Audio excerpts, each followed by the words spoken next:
Hey everybody, I'm Cinnamon Cooney, your Art Sherpa, and today I'm going to show you how you can draw and paint a dragon over a sunset sky step by step in acrylic. Totally explained, every color mix, every technique, every tool completely explained to you so you can follow along at home. On the mic is my husband, John. Hello. He's helping me with today's kind of a slightly crazy lesson by making sure that the camera is pointing at the canvas or the palette where I'm mixing colors so that you can see that. Now, I don't have a picture-in-picture today because I'm making this up as I go. And how will that affect you? Not at all, because I'm going to be explaining it as I do it. It doesn't actually impact my teaching that deeply. So I think that your student experience will be very much the same, except instead of having an image is what I usually do. If you're brand new here, usually I kind of Babe Ruth it. I put an image up and I'm like, we're going to do this. Reference photos from all different kinds of resources, digital pre-paints, all of that will be like this, and then we paint to it. But today I'm like, I'm just picking a topic, dragon. And that's because several of you guys have asked me for dragons lately. And I went and looked at the channel and I was like, when was the last time we painted a dragon? And I was like, wow. It's been a dragon day. It's been a dragon's age. It's true. I upped you. You did? I did. I never get to up John on the reference, but I did. I dragon aged. Feel really good about myself. I don't usually pun that well, so. That's a good pun. I feel good about that. So this is all going to be real time. Nothing's going to be fast forwarded. I do this live. But here's my recommendation. If you've never done this before and you're like, how do I have a good experience from this? I really like dragons.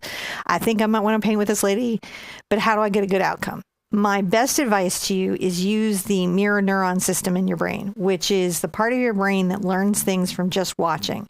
So hang out at the live stream. Don't even try to paint with me during the live. That can be very stressful. Watch the live. Chat with everybody. Watch what's going on. Let your brain learn the techniques.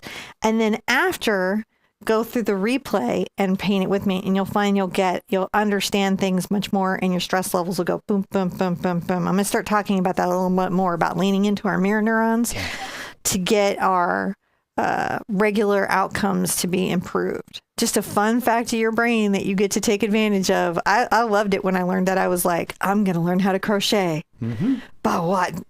But I do. I watch other things, and it's amazing how often it works to help me know how to do something just watching. So just know that watching is valuable. Yes. If you've never been here before and you have a question, put that question all in caps. We will not think you are lying. The moderators here are not art cops. That's not our job in the world. Like, they do sometimes moderate, the rare occasion when we get a troll, and that's really rare. But really, they're here to help you find resources, because I've done 2,500 videos, and it can be hard to navigate all of them, but these are people who've watched with me for maybe 10 years, and so they just know where everything is. So they may help you with your question, or you may get it answered live on the show. Yeah. Now we're going to break this down into steps, but to do that, we first have to go over materials, because unless you guys know what I'm using, it's tough to follow along. I like to explain to you what I'm using and why I'm using it. So today I'm using a 9x12 canvas. This is a stretch canvas. It's by Art Alternatives. It is the classic cotton. I really like the surface on this. I like the price to surface quality kind of ratio there. It has that nice little balance of it's not the cheapest canvas out there, but it performs like a much more expensive canvas. That's why I like it.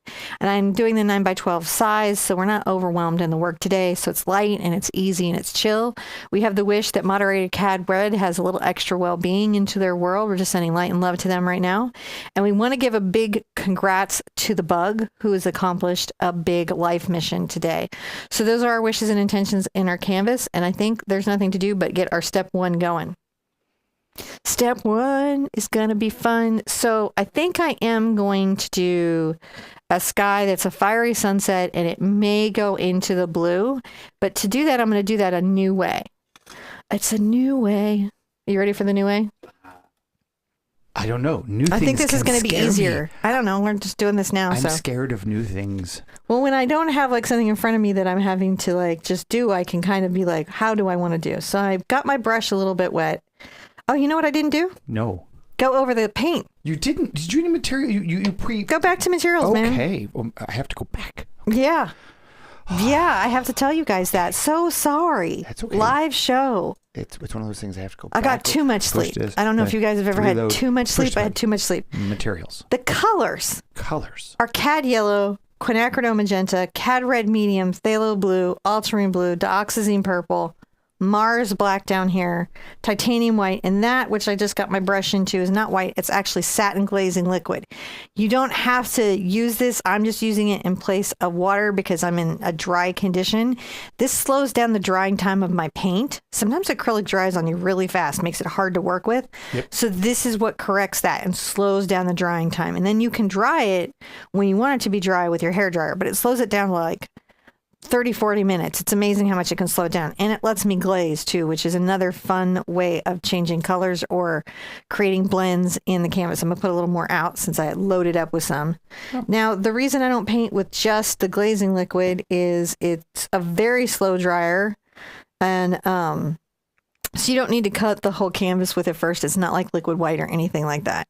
All right, but I'm putting some, now I'm going to go step one. I'm going to load up my brush. And I'm going to put the glazing liquid in it. This brush is a 1-inch oval mop by the Princeton Select line. So it's a nice oval mop. It's the one that's brown and dark brown. Not the white, not the black. Brown and dark brown. And I'm going to go ahead and get a little white onto my brush. We're going to start with white. And this low little bit of the canvas, we're going to do white first. Because we're just awesome like that. And we're going to just go across that low area with the white. I'll get a little more glazing liquid in here so that it's not going to dry on me. So we've got this nice little white in that low third. See that?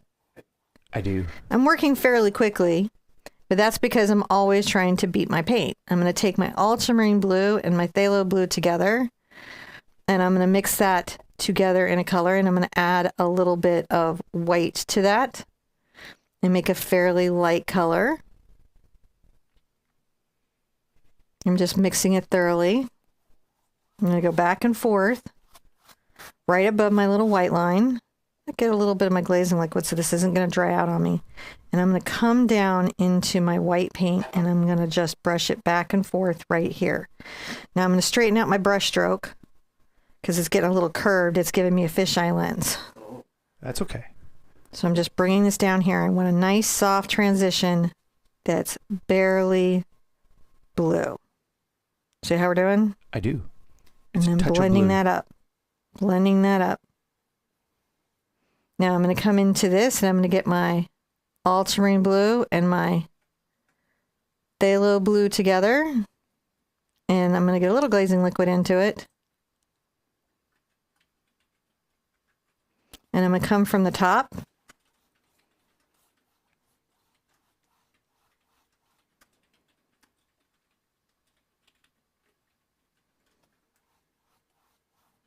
Got a little more ultramarine blue on it because it was running a little bit phthalo. That's okay though.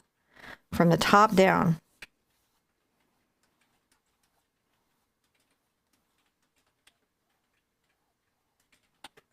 And then I'm going to come back up. So you see I'm creating this like very soft little blend. Now, once I have that goodness in, and I do have that goodness in, so I have soft blue kind of coming up into this light blue. Yeah.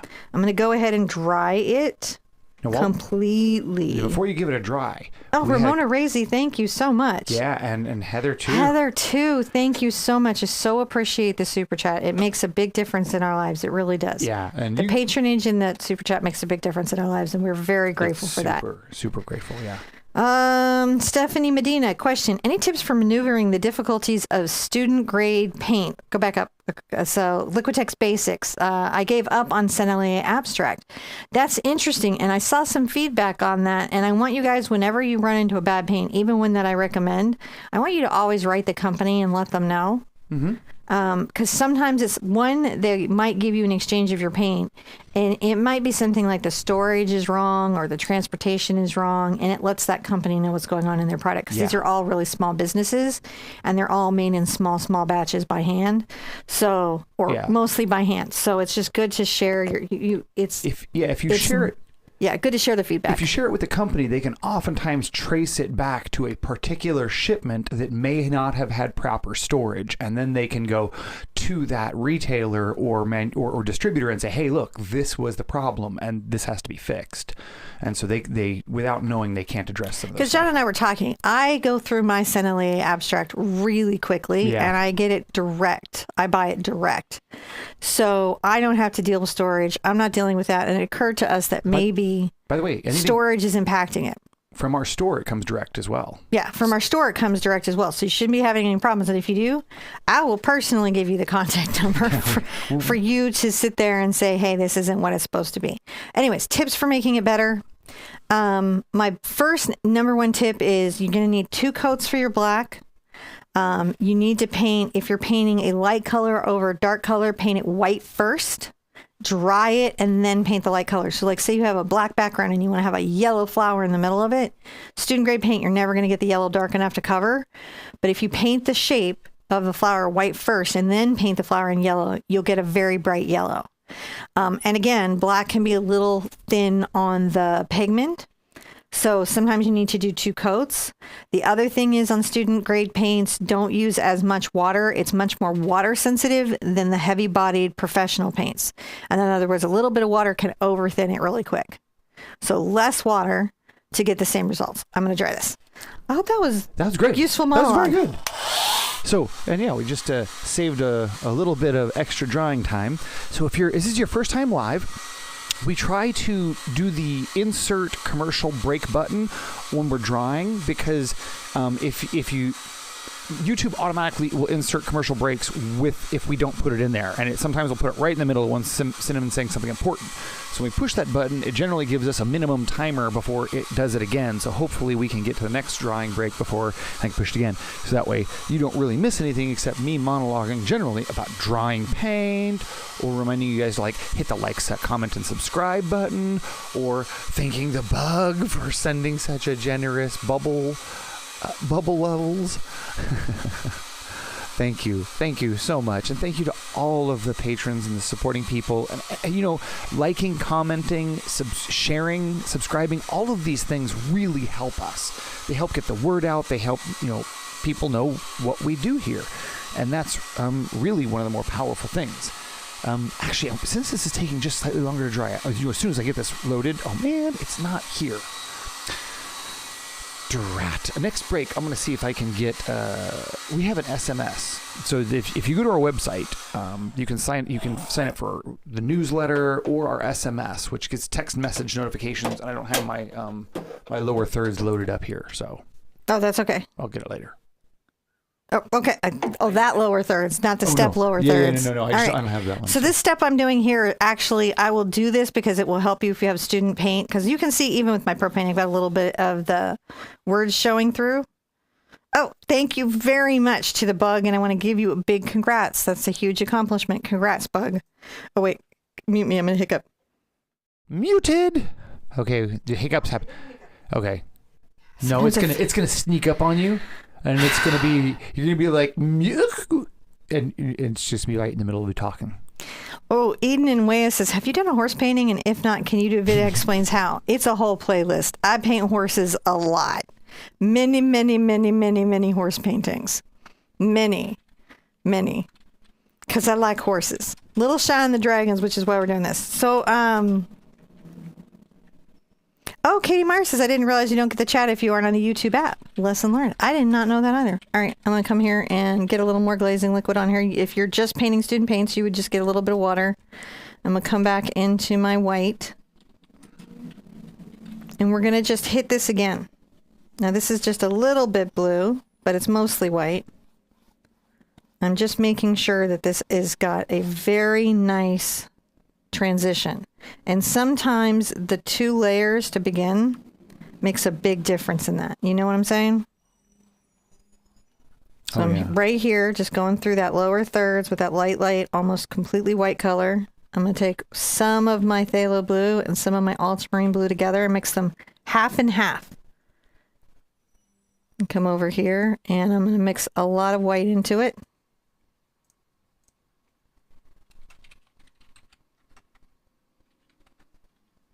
Get my blue again. So when I'm painting a student paint and I need to do something like this, let me get that dark color out of there. There we go. Sometimes a dark amount will get on your brush and then you're like, no. All right, I'm going back and forth. And by the way, on student paints, you can still use the satin glazing liquid. It works with Liquitex Basics. It's fantastic with it. So if you're painting Sennelier, Liquitex Basics, Amsterdam Acrylic, PBO, Mgram, any of those that might, have different pigment issues, as long as you do this like double technique, you'll get a good result. I'm going to come up here and get a little bit of the blue and blue, blue and blue. So yeah, you can use the glazing liquid on any paint. Doesn't have to be just my paints that I'm using. So it's not specific to a brand or a company or a product. All acrylic works with it, like even the craft bottle acrylic. And I'm just coming up here and blending it again. So this is the trick of blending a graded sky. That made, like, it was a night and day difference between that. It will be. Now, I know that's a little bit of a pain, but again, if you're painting student paint, that will help you get a better beginning. Hit that sky twice. 3 times is fine too, because sometimes it takes a second to figure out how to do a gradation. Sometimes it takes a second. I've been thinking about making another blending video here pretty soon. Just working on our blending skills, because we got to keep those tight, right? We got to keep those skills tight. Oh, that's a good suggestion for one. Doing a crackle medium top. That would be fun. Oh, I love crackle medium. That's a good idea. I'll talk to them about that while you're away. Okay. Right, so I have to go muty over there, and then I have to come back over to this button, and I'm going to say, and thank you for everybody, coming and being here. Yes, Cinnamon has painted many horses. It's probably one of the first things that when she was a kid she learned to draw, and she does them remarkably well. She really just knows the anatomy of a horse and like different horses and what makes one horse different from another horse. Because when she was growing up as a kid, that's what she did. She just drew all the horses because she was a horsey girl. And so actually, if you check around, you can find. I think if you do a search for Cinnamon Cooney horses, you might find some of her original work out there floating around. She's in some really, really interesting work that was sort of her stuff before this as well. So before we get into the next step, I want to say to Ginger Tea Crafts, congratulations on posting your very first painting, and I appreciate your words of kindness. Ginger Tea Crafts said, I'm going to post my very first painting, and it wasn't so bad. She's an awesome artist and instructor. Thank you so much. And then to Edna and Wea, you said, I'm really good at copying things, but I'm not good at something. When I look at something, I don't even trace. I just look and I copy. Change that word copy to duplicate or replicate. Replicate being the preferred word. You replicate what you see. You're not copying, you're replicating. It's just a nice way of reframing. So, because sometimes there's a negative connotation to copying out there. And when you reframe the word, you elevate your own sense of what you're doing. Because that's actually like what plein air painting is. You go outside and you look at the landscape and you replicate what you see on your canvas. You don't imagine a whole new landscape. You look at what you see and you replicate it on your canvas, but you're not copying it. Does that make sense? Yeah. So that's just something, sometimes when people are new to painting or they do a particular thing in painting, they don't realize that what they're doing is quite serious and good and awesome. Yeah. All right. Now I'm going to, what am I going to do next? I think I want a little You're going to do step light. 3. We're going to do step 3. That's what I'm going to do next. I'm going to do step 3. And I'm going to come here and I'm going to take a little bit of my yellow and my red together. Cad yellow and cad red together. And I'm going to make a little bit of an orange, but I want it to be a very yellow orange. Might grab a little of my glazing liquid just so I'm not fighting it. And I might get a little white into that. Enter the ring, one side. Cinnamon Cooney, the Art Sherpa, the other side, glazing medium. They're going to battle it out in a battle royale. No, it's my teammate. Oh, you just said I don't want to fight it. Oh. I'm going to go back and forth with that bright orange, kind of blending that out. And I might grab some of my glazing liquid and blend this up. So the glaze lets me do another thing, which is sort of really fun, which is blend a secondary way.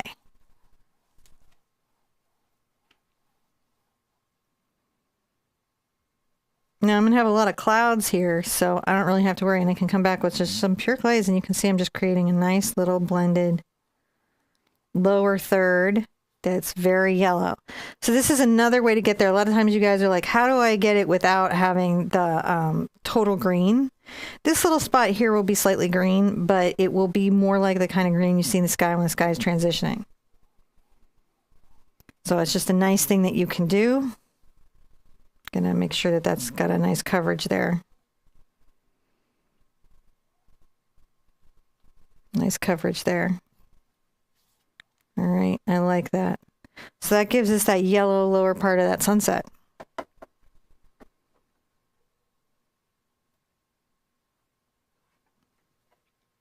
All right, let's dry that. And we'll come back and start putting in a few interesting clouds. Yeah? Yeah. All right, we're going to do interesting clouds. I'm looking forward to some interesting clouds. Will there be a traceable for the dragon? Yes, of course we will. As soon as she's done, she'll go back in. But we couldn't put one up because she wasn't sure what she was going to do. So after we're done, she'll go back in and make a traceable and then post that up. So that, we can expect that pretty quickly. So dry, dry, dry. Sometimes it takes a little longer with these mediums to do that. So just be aware. That could happen.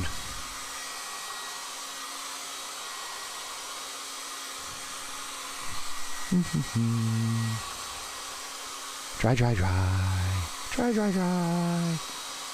This is what I got for you. You know what I mean?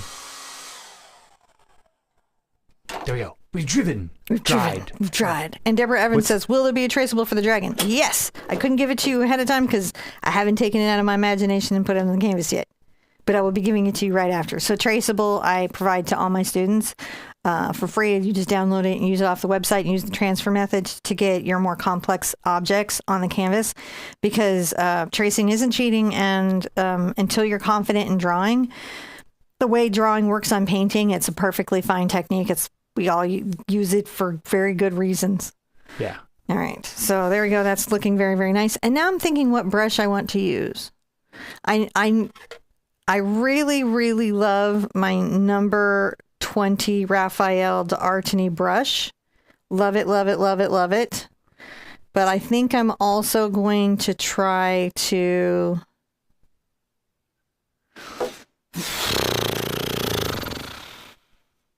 I'm going to take a number 10 Simply Simmons. Okay. I'm going to start my clouds with that. I'm going to switch over to my 20 round.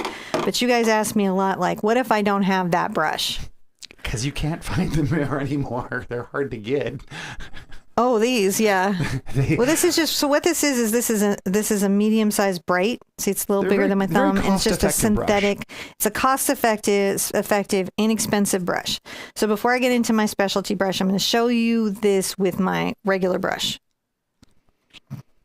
And come here, and I think I'm going to work on some far up high. So I'll take a little bit of my Ultramarine blue over to my Dioxazine Purple back together. I'm kind of just making this up high, kind of darker cloud, and I'll go ahead and get some white involved in that.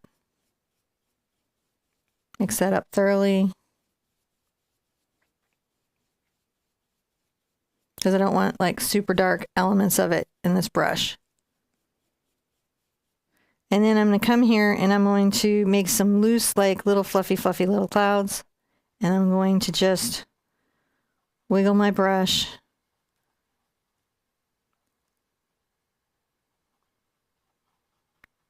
The reason I use my round one is it's much harder to do this with a bright. But I get asked all the time, what if I don't have it? This is what happens when you don't have it. Can I do it? Yeah, I'll get there. I'm using a light paint. I'm kind of dry brushing and scumbling up. And I'm bringing this up here. I'm going to wipe off on my paper towel because I want a dry brush. Maybe on my towel. Scumbling. Scumbling is kind of like a scratching motion. See how it's starting to soften at the edges?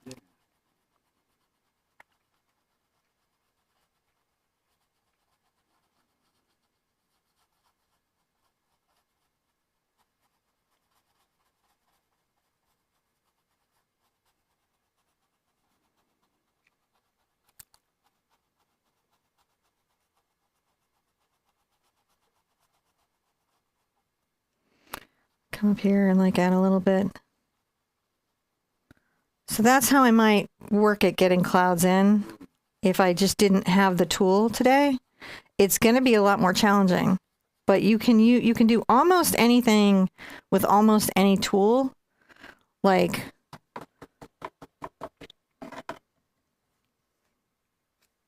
let's see. I talk a lot about Deborah Evans. Thank you so much. I'm going to talk a little bit about using a small fan brush. Now, this is a hawk bristle fan.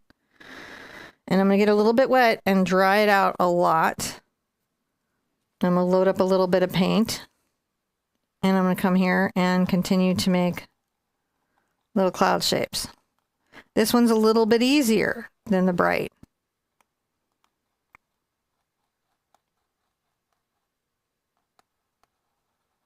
Just wiggling it, using the corner a lot. Dry brush. So these are the far up clouds, right? The ones up in the sky. Yeah, talk about your pressure there. My pressure is medium. I have a medium pressure, and then where I want it to soften, I lighten the pressure out here on the edges, so that's dry brushing. So I'm just letting it diffuse a little bit. See how we're letting it diffuse? Because clouds diffuse. Okay. So there's a couple examples of other brushes. Now, I'm going to use the brush I really, really like, and I do really, really like this brush for clouds. I like it in 3 sizes. I like to have my number 20 and my number 8, and I like to have a number 4. So 28 and a 4 around. Also for clouds, I like to have a number 12 Princeton Select Round Blender. They do a fantastic job on clouds. I'll just show that real quick. I'm going to get a little bit of glazing liquid on this one, though.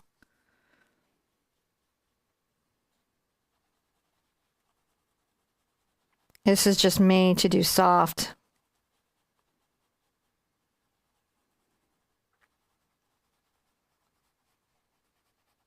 See how that does nice soft work? So if you have trouble getting softness in there, these brushes, like, they come in, they blend, they soften, they're fantastic. That's the number 12 round blender by Princeton. So brushes. You can do clouds with lots of brushes. Some make it easier, some make it harder. I'm going to go ahead and get this brush slightly wet, towel it off. This is the number 20 round, the one I like and the one I kind of recommend. And put a little more blue in the mix here. And come on the toe of my brush, and I'm going to make an irregular light dark cloud.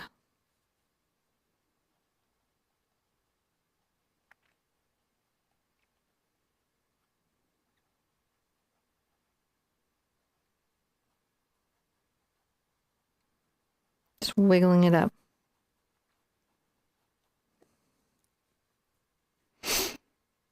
And come here and make kind of a dark bank back here. Not so dark it's going to interfere with my dragon, which I think I'm going to do in an illuminated silhouette. So it's not a pure silhouette. It's a silhouette that has lighting.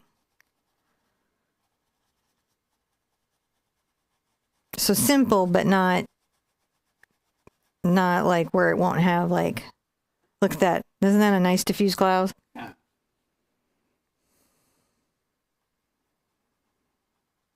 I'm going to go ahead and make some light striation. So I'm creating kind of a motion like this. And I'm going to bring it down through here.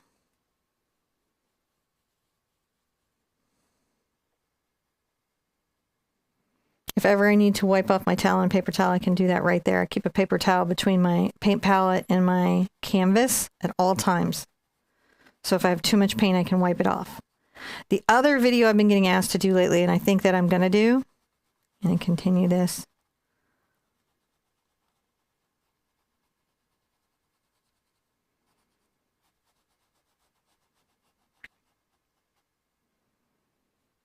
is one on paint palette management, because you guys have been asking a lot of questions about paint palette management.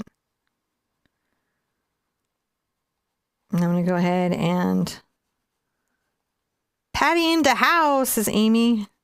John's got the chat down here for me. Pay more attention to my canvas. Oh, yeah, I was just over here. Just wiggling that out. See, I just get myself these random little shapes and it just wiggles it out. And thank you, Danny. I did just see that come through. She's just sent us a little Zelle donation, so thank you very much. Thank you, Danny. I appreciate that so much. We don't always get those, like I don't have as a automate, so I have to go check them. Which am I moving the right control? I'm going to go ahead and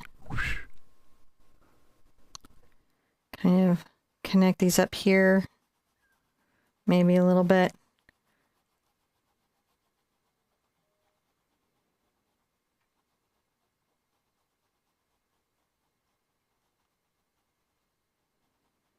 Now, as I come down, I'm going to want to take a little bit of my Cad Red, I think, over to my Dioxazine Purple. And I'm going to make a purple, but it's slightly warmed with the red. Could do magenta too. That's why I put it out, as I didn't know if I would need the magenta. I'm going to come down here and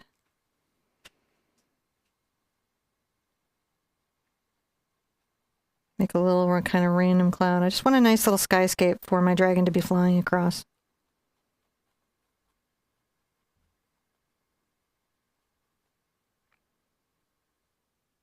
Carol Kirkland says, okay, now I'm curious where this is going. It's not the painting I expected. I was looking forward to the bright pink sky with billowing clouds and dramatic dragon feature. May not paint this. Well, that's okay, Carol. That was just a thumbnail to say, hey, I'm painting a dragon today. I wasn't painting that dragon because that's a cartoon vectored layer dragon. Right. So that's a digital painting. I just wanted to let you guys know what I was doing. I'm going to come here and get a little bit more in front of here. But, you know, sometimes something will speak to you and not speak to you. You're welcome. By the way, if anybody wants to paint the vector, I totally give you permission to do that. I will not be offended. And you can. I give you permission. There's no copyright worry on it at all. I'm just adding this like red purple down here and I'm wiggling that around. Just a nice relaxing paint today. I think I'm going to put this in as a fiery sunset. We're going to really light it up and then I'm going to have a dragon coming across here in some way flying. Is my initial thinking right now. Right. That's what I'm thinking of myself right now. I'm thinking, oh, that's what I'm going to do. I'm going to come here and I'm going to go ahead and maybe sweep this up here. Now, the nice thing about sweeping this cloud form up is that it starts to help also divide my canvas from the yellow and the blue. So if you did have a strong green shape, it would cover that up. If you didn't know. Right.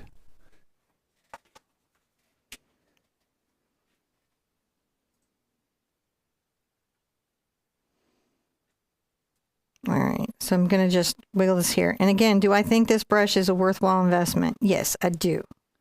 But know that the magic of clouds is not in the brush. It's helpful.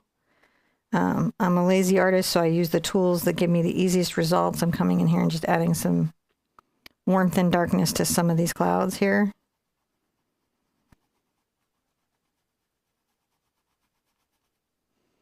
You know, not going to be, it's too Hoot level. It's not going to be as hard as the Sunset Beach that we did recently where we were painting for a couple of days.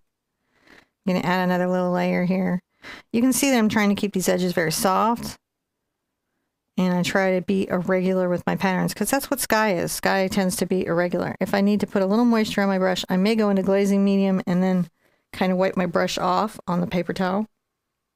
And that'll keep the paint from drying on the bristles. Let's continue on. And I'm going to come down here, I think, and make sure that I've got a nice little bit of...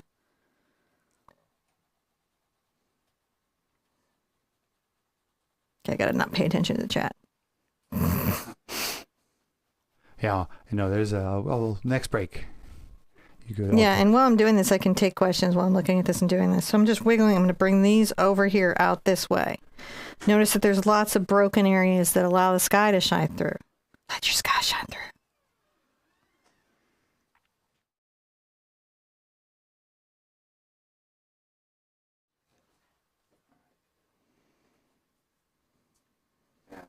So I wanted just to say thank you to Diana and to Patty. They send really little donations in directly to Zelle, and I just wanted to say thank you. And thank you so much, guys. Patty wanted to make sure we had a chance to go to dinner, so thank you very much. Thank you.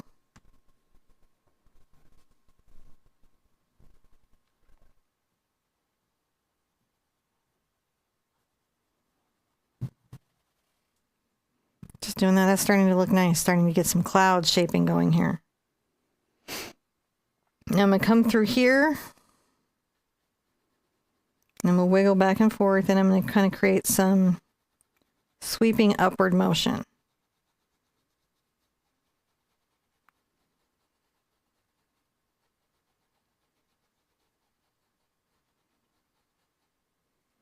I think I'll do something similar here.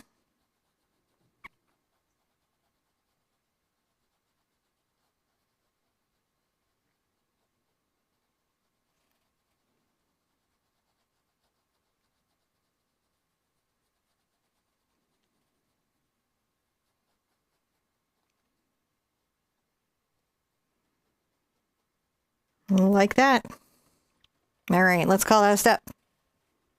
Rinse my brush out. Rinse my brush out. Rinse my brush out. I think I'm going to pull a little yellow out. And I'm going to come here and kind of work a little yellow between this little area of clouds. Now my brush got too wet, so what I'm doing is I'm toweling it out.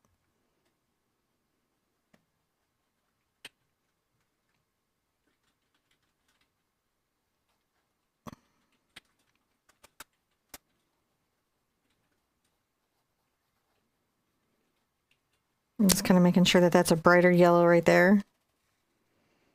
And go ahead and get a little white into it.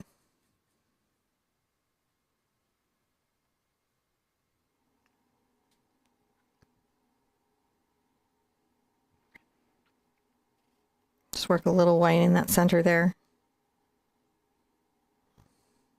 It's very subtle. And dry my brush off.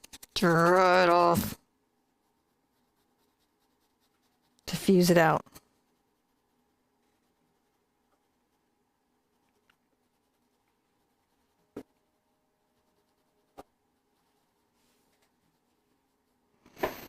Get a little bit of my red and yellow going.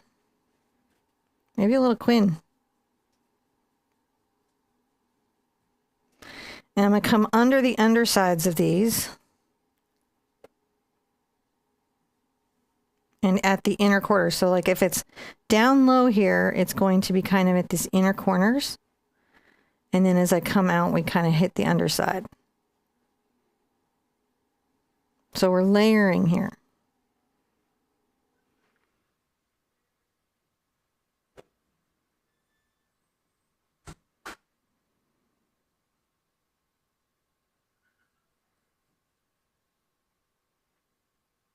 I like how that illuminates from underneath. Yeah, it just really makes a nice difference. It makes the clouds much more complex. Yeah, it gives our dragon something beautiful to fly through. Let's kind of bring that forward here. It's also more moody. It is. It's a more magical Smaug-based landscape. Oh, thank you so much. Yeah, thank you, Elsie. So I always stress out about putting a thumbnail up especially when it's a topic that we're not painting, because again, everybody's so used to me just pointing to the direction and then painting in an outfill, but I don't get to do very many imagination paints that way. And I was just saying to John, like, I gotta get my imagination out, ticket for a stroll, because otherwise it's going to atrophy. Adding a little bit of light to the underside of these.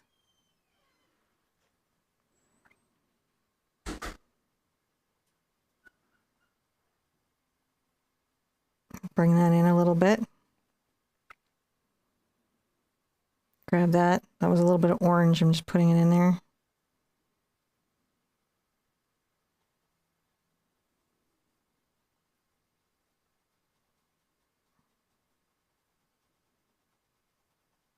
Just dusting that in.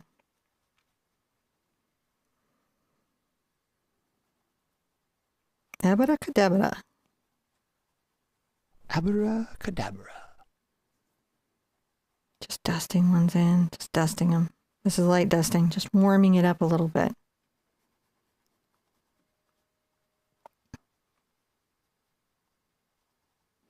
One of the things that's it's hard to remember is that, let's get a little bit of orange going. Just yellow orange.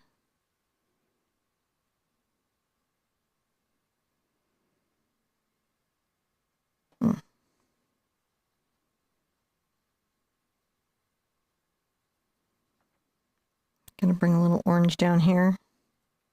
Just orange. I think I'm going to kind of make a low little cloud bank.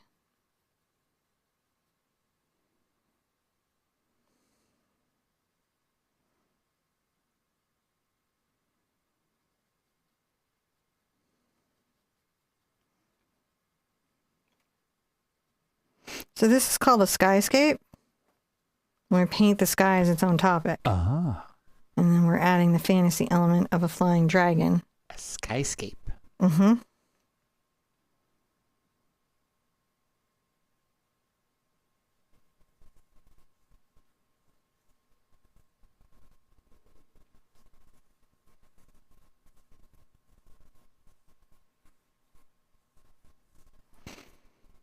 Get a little more yellow involved. Kind of getting that yellow orange, if you see that there.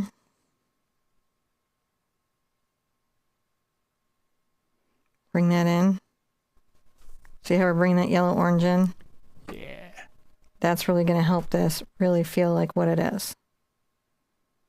Just bringing a little bit of that yellow orange in. Now, I'm probably going to put the sun centrally right around here. Yeah. Mm-hmm. Because that'll let me light the dragon the way I want to. And again, we're just introducing you guys to the concept of these types of clouds. Adding a little bit of yellow. Making a bright orange. And let's paint some. I'm just on the toe of this brush. I'm just dancing this brush here. Which one's the toe? The tip of the brush. I could switch to a smaller round, but I don't really need to. You're like, one brush today.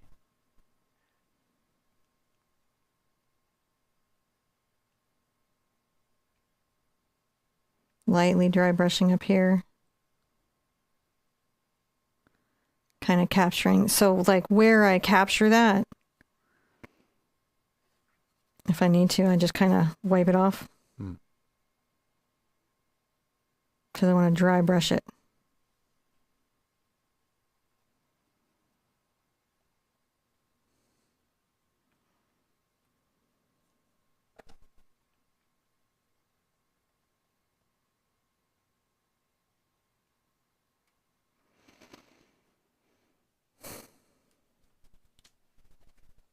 Just bring a little bit of that orange back.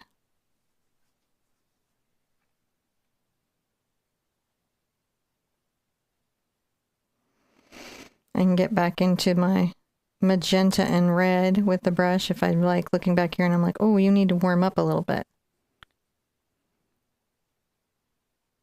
More magenta as I come back.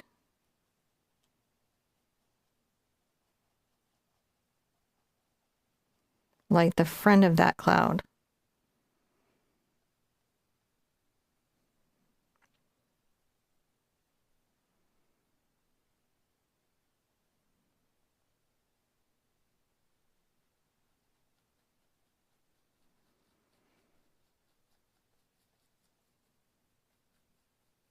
I might bring these two cloud forms together.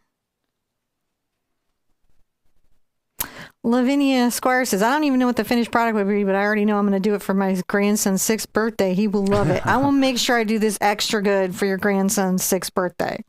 Yes, I would say this is going to be cool.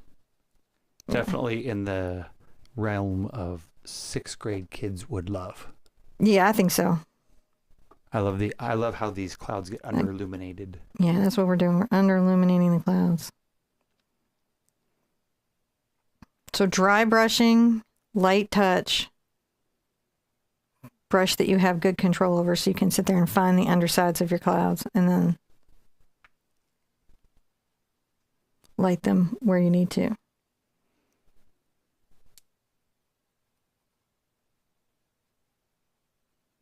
Wiggling that along there. So you see it just illuminates, illuminates, illuminates. A little more yellow.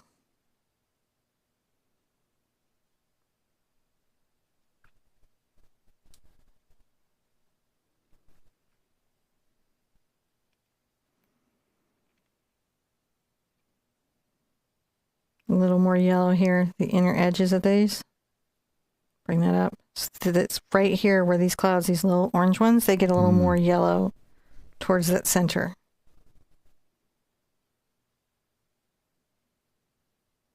So it's going to be more yellow in this center area.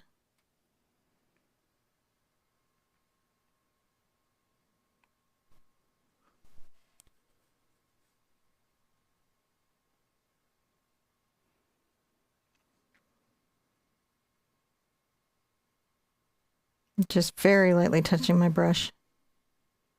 See, I'm just skipping that under, making those little undersides yellow. So illuminated.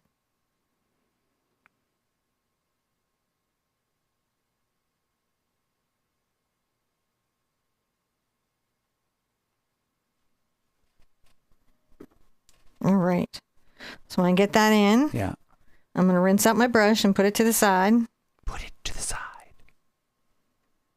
Is this you gonna change color? I'm going to change color and dry. And dry. Seems like a good place to dry. Good place to dry, good place to change color. So, thank you so much for everyone here. I really appreciate all of the love and support you guys have been showing here in the chat. Just I don't know how to thank you guys enough. Just being here with us is one of the things I really love. I love seeing you guys. I love being part of our everyday. Thank you. Thank you for showing your generosity of time and of clicks and of little earthling doulars and all of the things that you do. Now, today, when I draw the dragon, I'm going to freehand it out and explain to you what I'm doing and why I'm doing it, and you can do it with me. But if you're not confident in drawing, after this, I'll take a photograph of this, make it the reference so you can have this as a reference, and then get you the traceable. So all these grandsons' birthdays who are dragoned up are ready to go. I'm going to take a little bit of white. I'm going to come right here, and I'm going to go ahead and put in a little bit of a sun.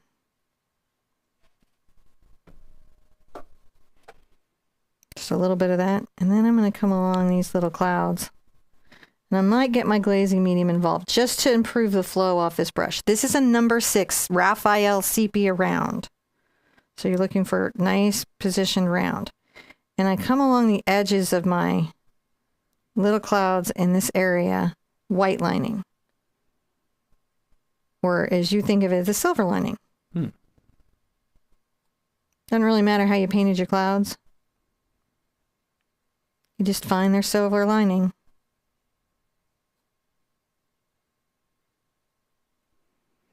And the silver linings are going to be focused here where the light source is.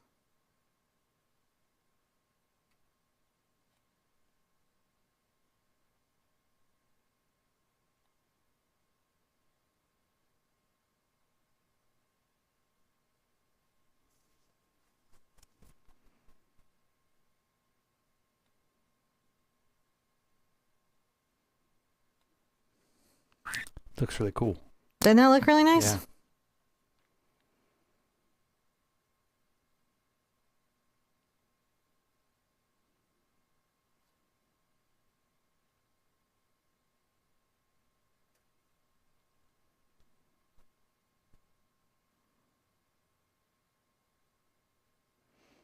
I can even like create a little bank this way.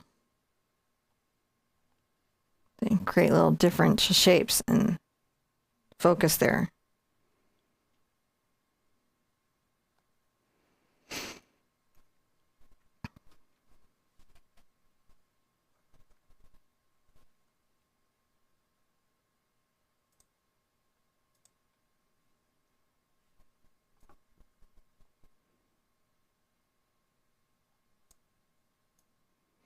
when I come back, I just sort of lighten it so it like kind of diffuses. So that's how I keep it from being just a stop in the line.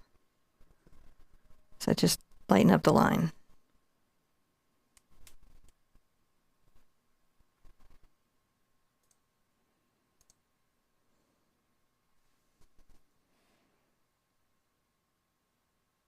Now I'm going to come and light line these down here.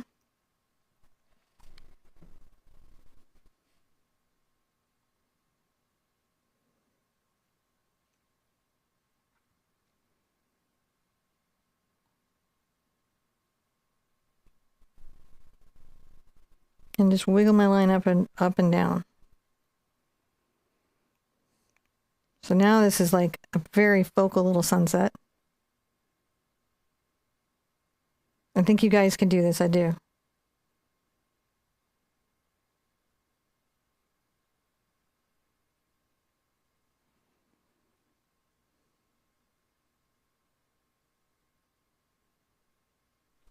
It really is amazing what that white line does. It just brings it all together. Just amazing. Get my yellow involved. Get the yellow involved. It gets serious. Come back and like kind of add a little yellow to that back of that cloud. Yellow and white.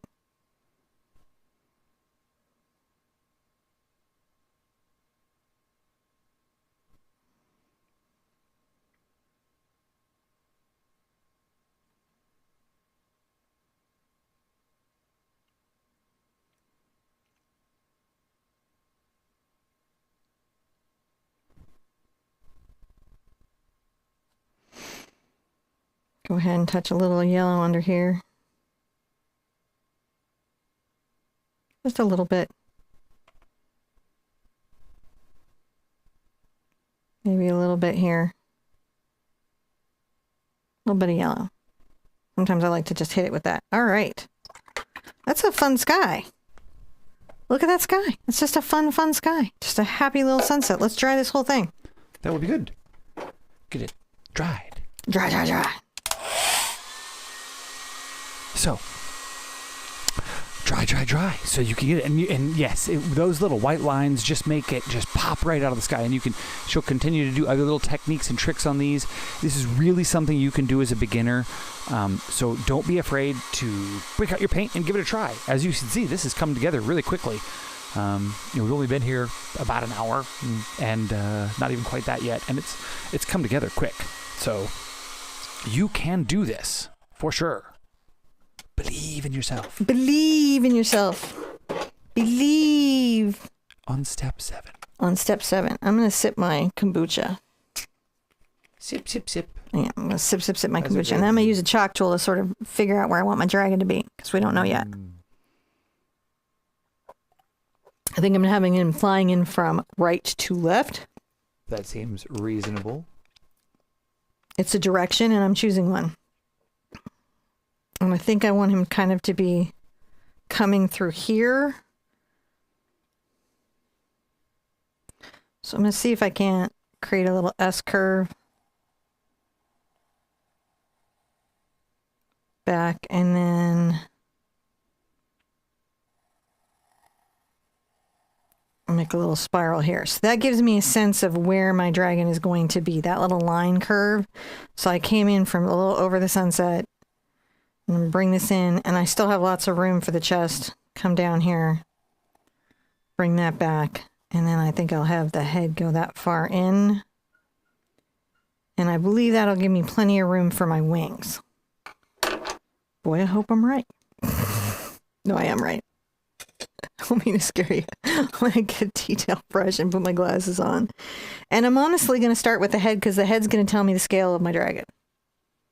I have kind of an idea in my mind. I'm going to get a little glazing liquid and improve the flow of my black. And I'll tell you the detail brush I'm using in just a second. It is a number 1 Raphael Precision. And the first thing that I'm going to do is I'm going to paint a circle.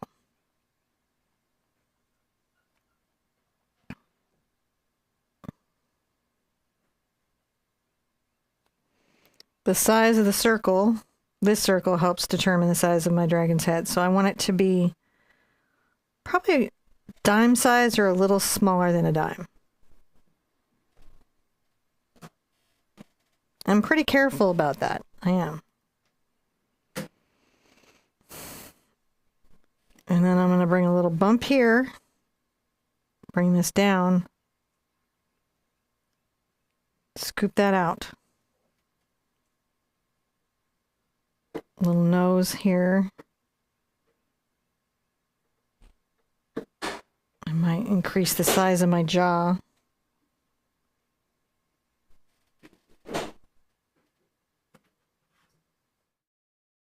I've got the beginning of my little dragon's face. So I've been doing these dragons this kind of a way since high school. You should just know this is my dragon. This is your dragon? This is the dragon I did for like the school paper I don't know how many times. And I'm just using this small brush so I have control over the head. Now I'm going to get into my number 6 round just so I can paint the body of this, right?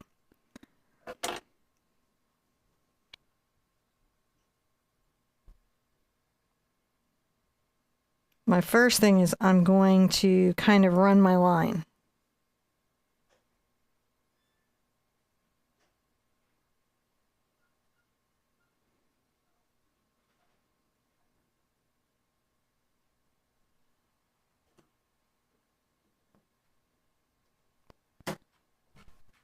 There we go. So I know where my kind of fluidity is going.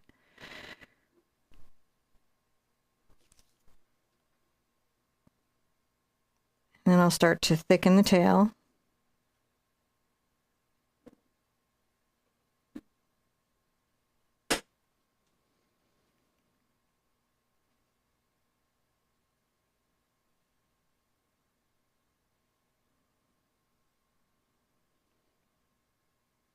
Thicken the neck. And I'm definitely going to light him up so he pops against his background.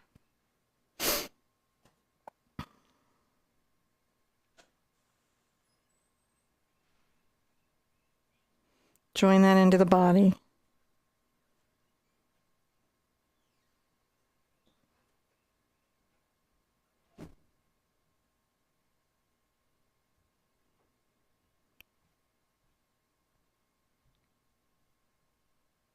Go ahead and sort of thicken that up right here.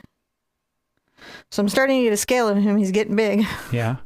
So he's going to be focal for sure. I think so, yeah. And again, I'm going to give you guys a traceable so you don't have to know how to do this. Now, I'm very inspired by horses and equine animals more than lizards on my dragons. So expect that kind of construction to be informative.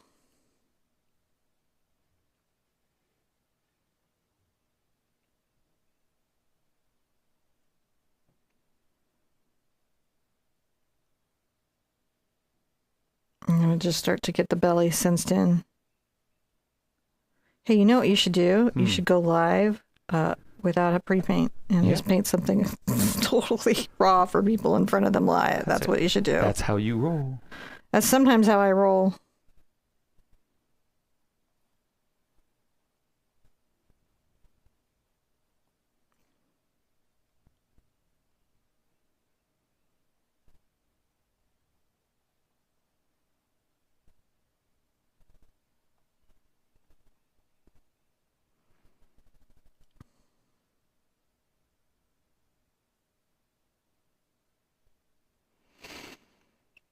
Feeling good about it?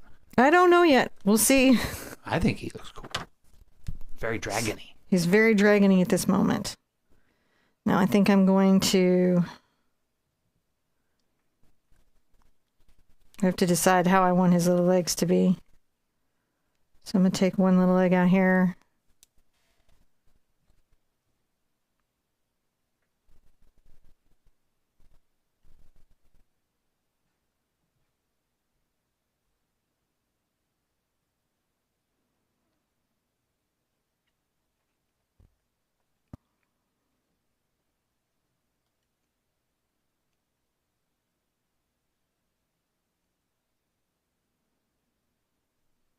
Make a little paddle so I have room for my claws.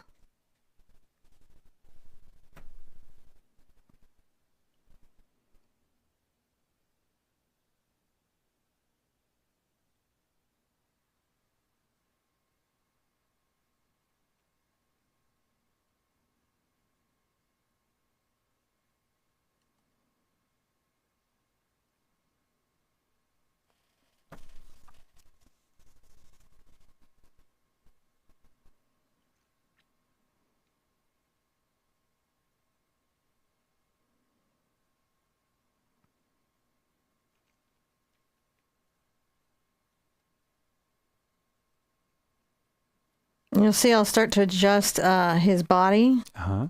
as I get different elements of him in. Generally, one would pre-sketch this. Pre-sketch, yes. Generally, you would do a drawing of your dragon and get you like your perfect dragon, and then you would paint him in. But again, we're not doing that today.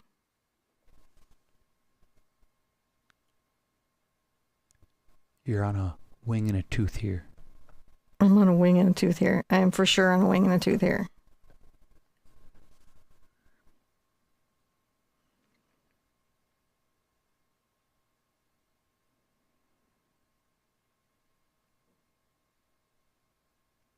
A little more paint than I needed, but it's okay because I'll just make him blacker than black. Blacker than black. I could probably use Stuart Semple's Blacker Than Black. That'd be neat. For this. Yeah. So he'd be like almost like a black hole in the background. It'd be like the Shadow Dragon. Although I tell you what, the Sennelier Flat Black is pretty dark. It is pretty dark. I could have used that too, but I didn't want people to feel like they had to go out and buy anything. Yeah, that's true. But if you have any of those materials, you can just, you can use them. I think I'm going to have this one go up.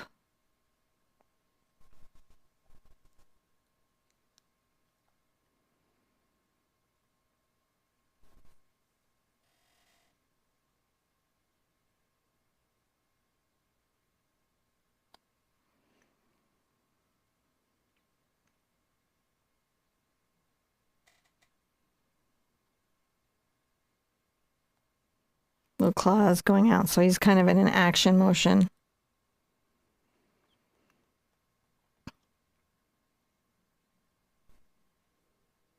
Bring a little back legs, because I have quadrupeds. Yes. My dragons are quadrupeds. They have 4 legs. You could have 6. You could have any. It's just made up, so you can use your favorite animal as your inspiration. Could even go with the Tiamat variety. You absolutely can.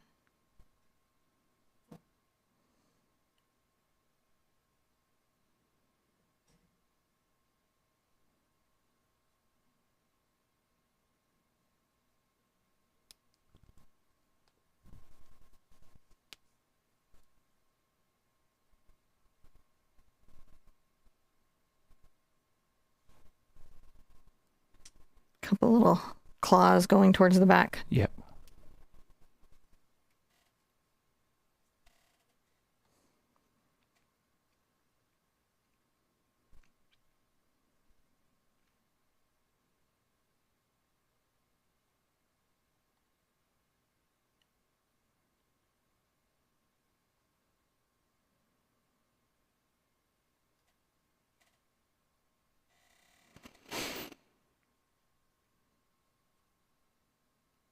Just painting this, I just add on and add on and add on.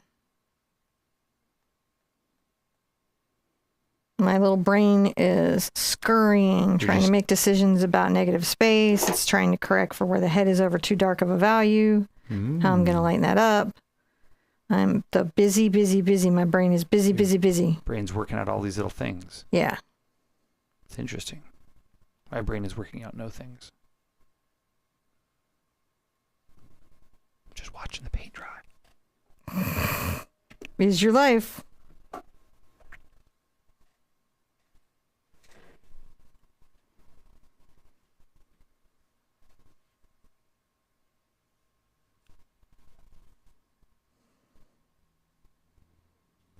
Now, I feel like for sure horns. Horns, yes. Yeah, and little spikes are very necessary. So I think I just decide what kind of horn I want to do. Well, I'm going to do a backward bend horn. One horn and one eye. It might be purple. And if, no, it's not that. It has 2 horns. It's 2 horns. But again, I'll have to highlight those because it's too dark behind them. I'm going to come in and make that brighter.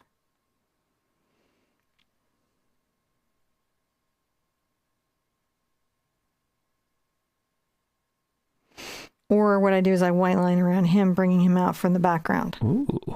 Now I'm going to dry him for a second because wing placement is going to be a whole moment here, and I need my chalk to do that. Okay. So I'm going to dry him thoroughly so I can chalk in where I think my wings are going to go. Okay. And so if you're doing this along with us, make sure you thoroughly dry here. It's important for the chalk to thoroughly have a dry surface to go on. Otherwise it will smudgy. It won't work right. It gets icky. So just thoroughly dry and have a little stretch while you're drying. You know, reach up and go, oh, I gotta stretch. I've been sitting here for a minute. Oh, can't sit at the easel this long. Reach up, touch this guy, then touch your toes and do a little stretch in between those long painting sessions. Something that Cinnamon doesn't do. She's just like, oh no, we're on to the wings. Well, I'm going to pre-sketch this, and then if I like my decision, I will bring you guys into it. So don't mind the artist. She's just having a thought about some wings. You're winging the wings. Got some wing tips. Yeah, I'm thinking. Wing location. Location of the wings. Separation of the wings. If I can pull them apart as two wings. I thought that this was just like, you know, right off the scene to the right was a diving board. And he's just like, I'm in, belly flopping. Like into the pool that we couldn't see. Like he's like hanging out in Miami or something.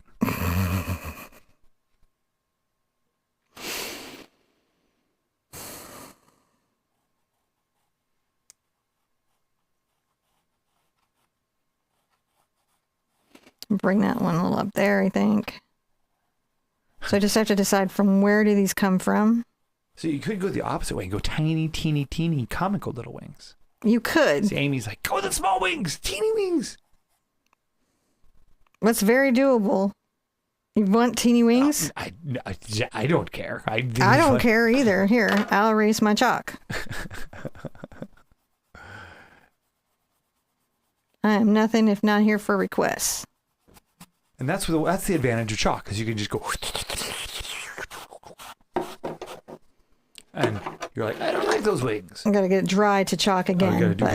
But I can do teeny tiny wings. Teeny tiny wings could be here. But it could be mini. We're gonna do a mini dry. This isn't a full step. This is if at home you decide you want to go bigger with your wings. This is where you could deviate from the traceable and just draw your own wings. So that's one of the good things about this is that you can do this however you like. Now, this is about to be proof that this is a magical creature, because if your wings are this small, we don't know how fast they're flapping. Would not matter. We do. You could make his bones as hollow as you wanted. His wings were small.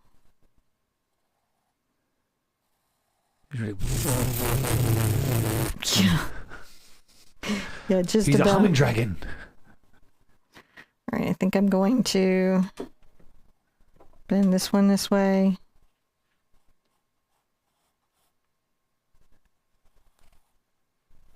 See, he could have a little fairy friend he's hanging out with. He could be a fairy dragon. We don't know. Well, all dragons are fairy dragons. They're all part of the Fae. Says you. Says me, yes, says me. I've never asked a dragon. Although that would be a great Saturday night show. Ask a dragon. You de-winged him. You're like, nope. Oh, four bending wing. Oh, little wing up there in the front. That's interesting. Didn't see that coming.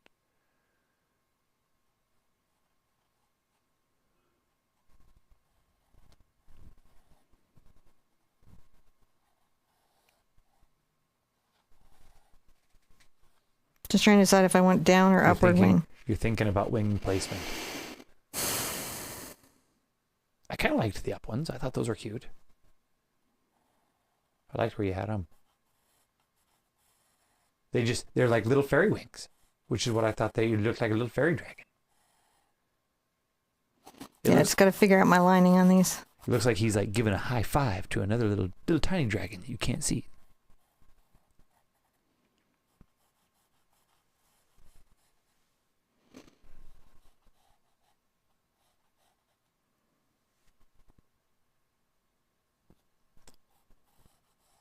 So I know it's quiet. I'm just thinking. Wing thought. My brain is heavy in wing thought. We're placing those aerodynamic wings in the proper place so that, we're not. Well, what I'm doing is I'm trying to make sure that the silhouette is compelling and pretty. Yeah, well, that's all I'm doing is making sure my silhouette is compelling and is pretty. I think you're getting compelling and pretty.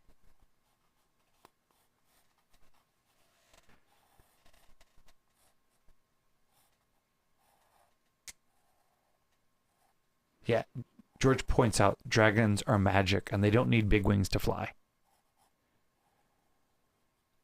I mean, proportionately, like Tinkerbell would never get off the ground.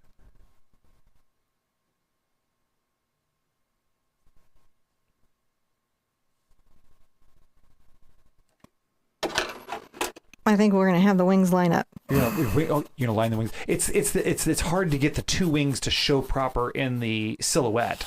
Yeah. So otherwise, it will become. I think if you want to do big wings too, if it needs big wings to be because the way you shaped everything, you can do that. I could. I'll dry it. I'm just gonna go in with paint, and then I'll have made a decision, and then I can't change my mind. Okay. Then. So this has been a lot of. There's been a lot of determinations made in that step. That was the thinking step. I'm going to give us another step here because this is the live wing step. 9. We're on the 9 wire. Okay.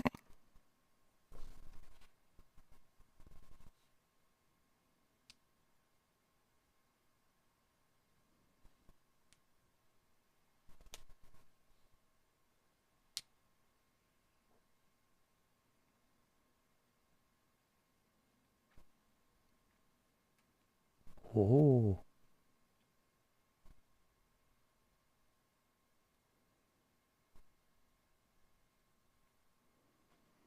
And I'm going to come along here, and I think I will tear that wing a little bit.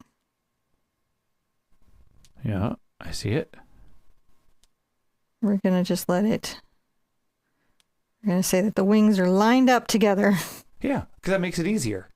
It does. I think it's going to make it easier for us, and so that's why we're going to do it. And sometimes in silhouette, you have to simplify the object because if you don't, it confuses the viewer because they don't have binocular vision. You don't have a lot of other context clues that give dimension to objects. So, a lot of times in silhouette, we simplify those to make them,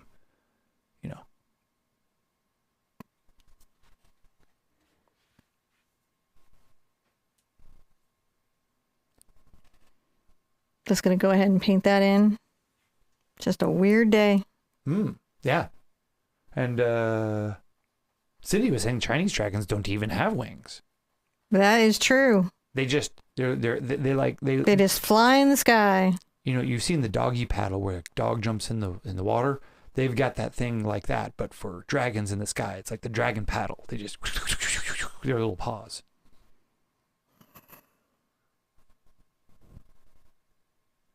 Although I hear that those Chinese dragons are pretty awesome dancers too. Like they get down.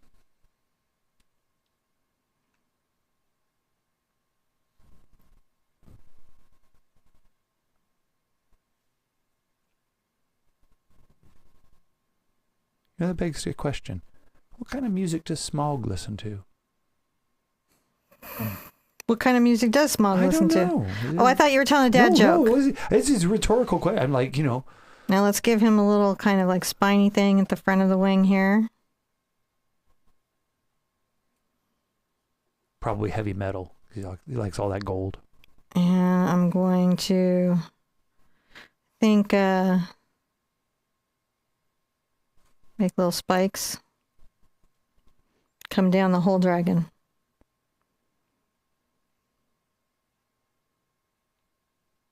So this is like his natural defense to not have a rider.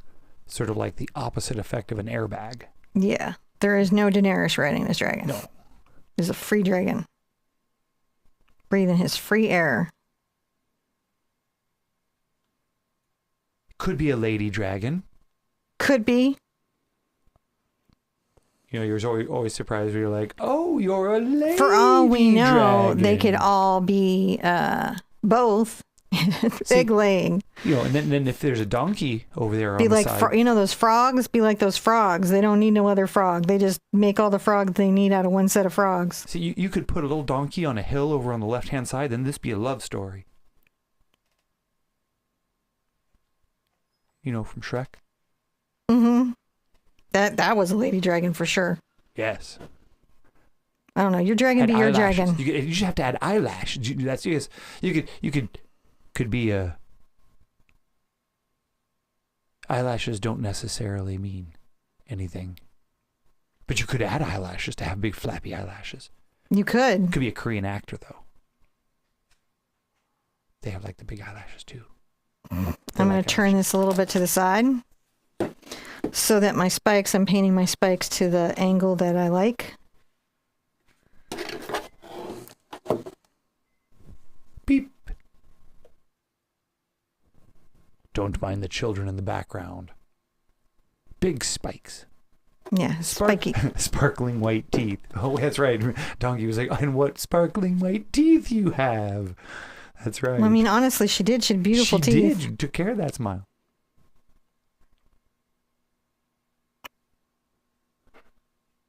I mean, I shipped them. I did. I think it was awesome.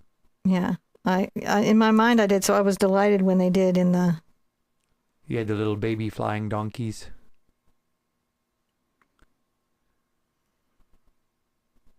Dragony donkeys.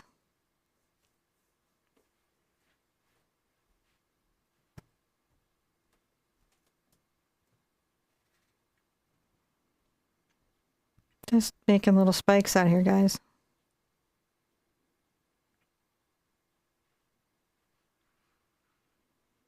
And the spikes get a little smaller on the tail.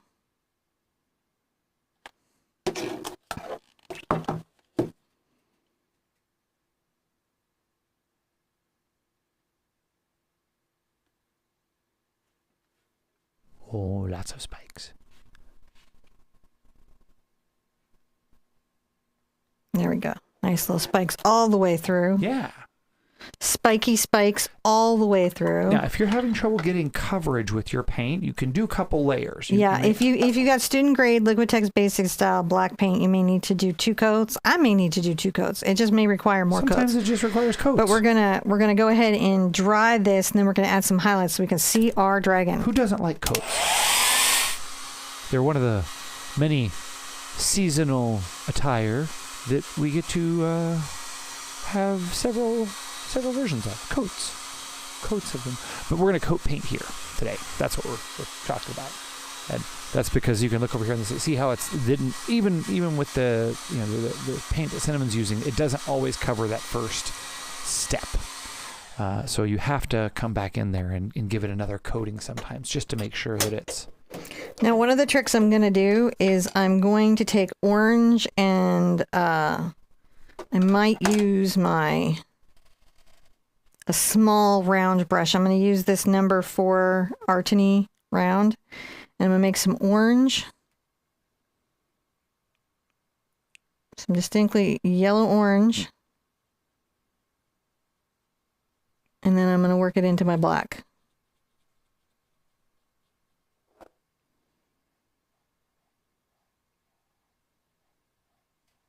Ooh, inside this wing, I'm going to paint a little bit of this. I'm going to leave a little sliver of the spine.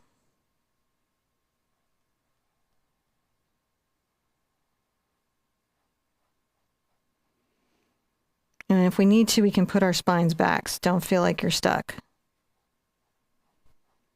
Like I'll put my spine back here. I'm just making sure I'm paying attention to where it is.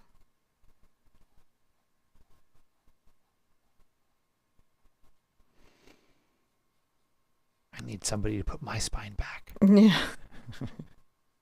Get a little bit of my orange here.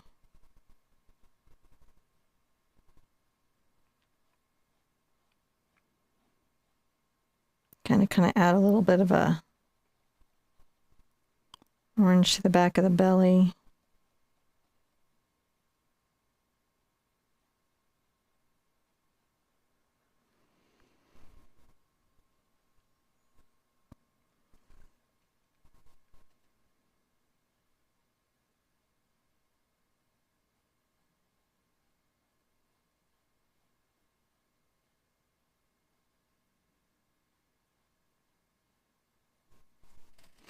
So we're just adding a bit of highlight. Then as I'm coming through, I'm going to go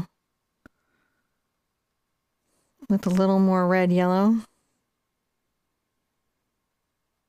Kind of blend it into these spaces.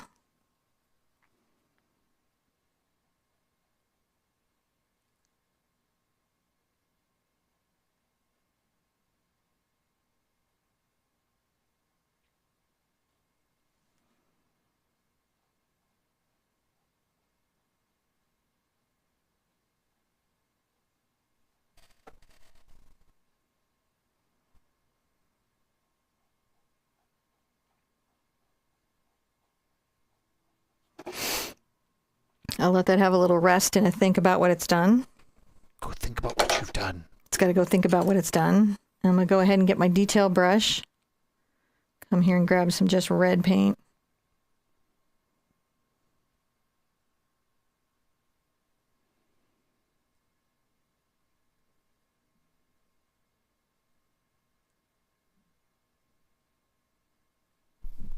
Paint like a little red eye. Maybe like a little red nostril.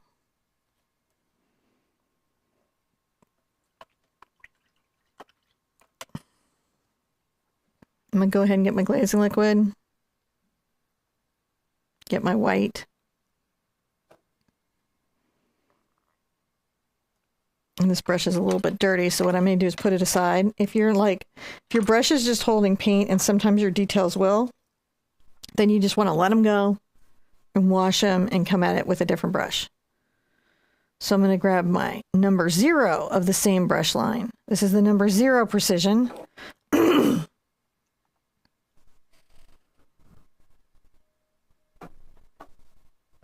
wow.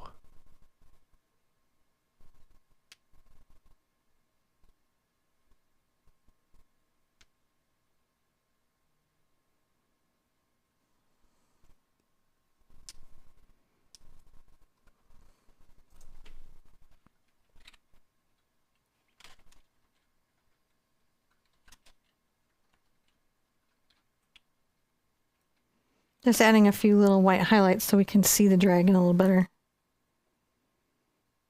over our sunset.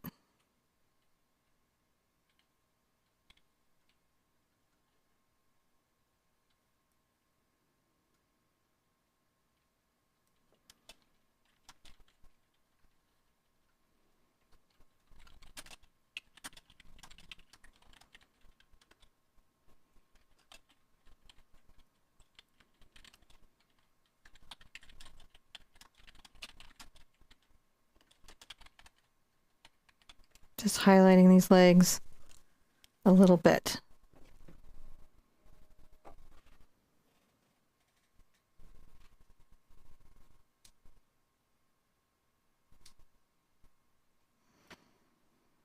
So he has a bit of silver lining too.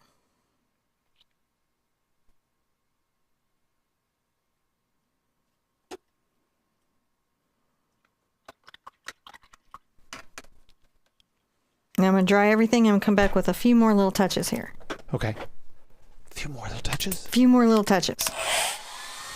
This is coming together so nice. This dragon in the sky. I dig it. It's a sky dragon.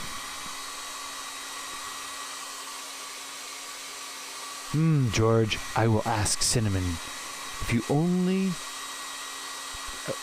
if I buy only... Let's see, he has a really good question. If I only buy 2 D brushes, what 2 should I buy? Only 2? Only 2. Only 2. Get the D'Artagnan number 8. And then get the Textura 4. Oh. So that way you have a hog bristle and a synthetic. 8 and a 4. I always like 8, 4, and 0. I have them 8, 4, and 0 in the hog bristle line and 8, 4, and 0 in the Textura line. Those are the sizes that I like for doing anything. And this gives you like a lot of brushes. This is like 4 brushes and 2 brushes. I'm going to get back into my little orange over here. Make a kind of bright, bright orange. And come inside here and highlight this just a bit where it was like going to be thin anyways.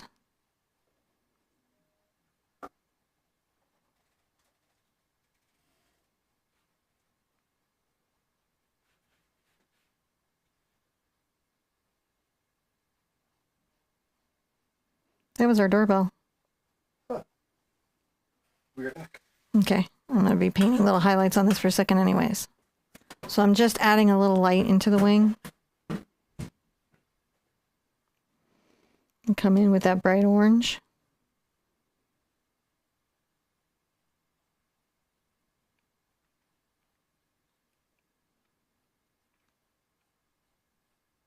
Just light some little sunset on the dragon.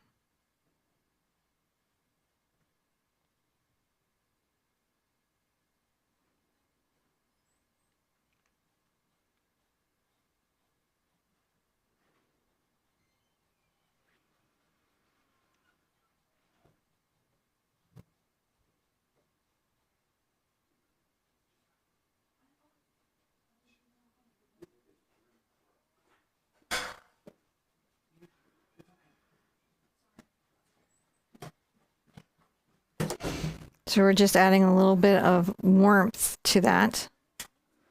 If I overdo anything, I just come back with a little bit of black. It was one of Honey's friends who didn't know. Just rang doorbell. Oh, that's awesome. Yeah. I mean, it's not a big deal. It just happened. I can blend that back. I can also come in and take a little yellow and come in my eye a bit.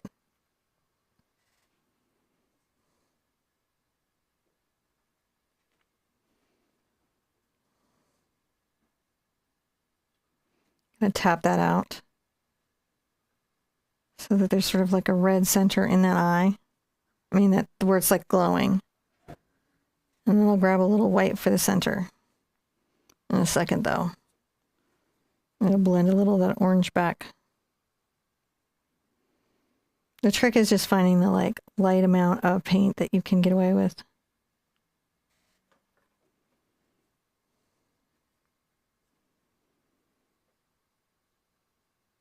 A little bit of white.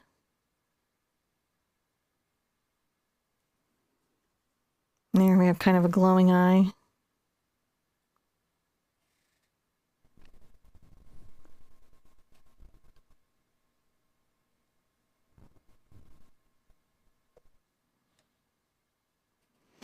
And I might add a little lining to this one forward foot.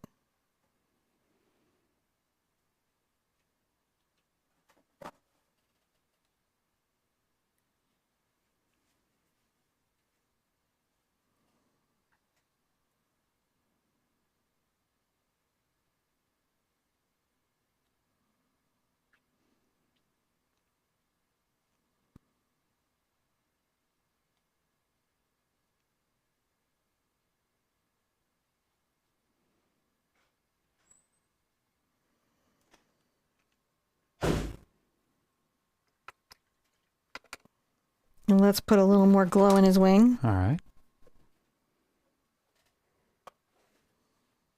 A little more yellow there.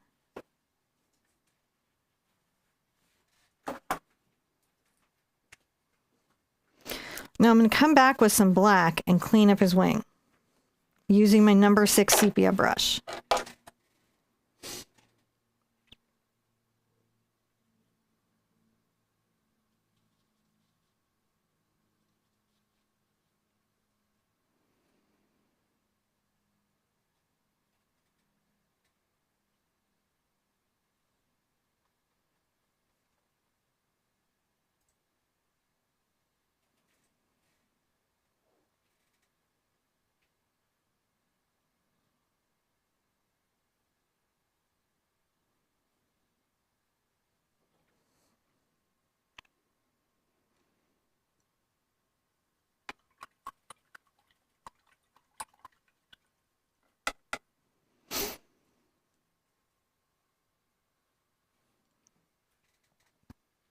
Little yellow right there.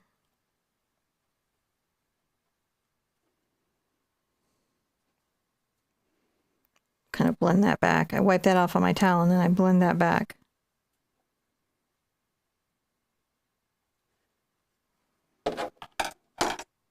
Take my detail brush again, get a little red.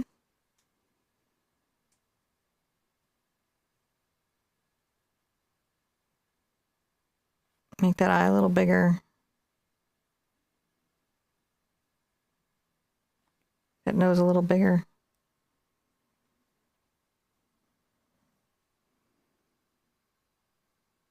Get a little white.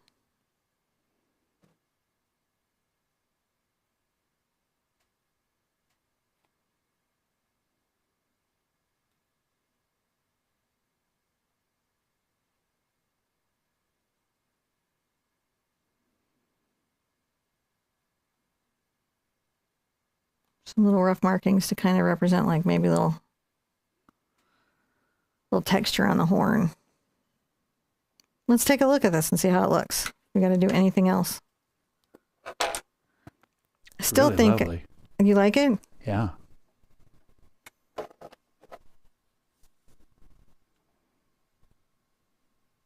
There's just so many things. You could just highlight everything on them.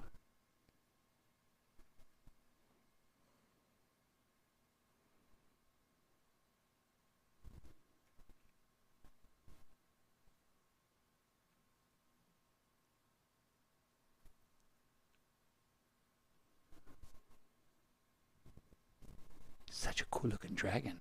Well, thank you. Oh yeah, a little highlight. Make his wing pop.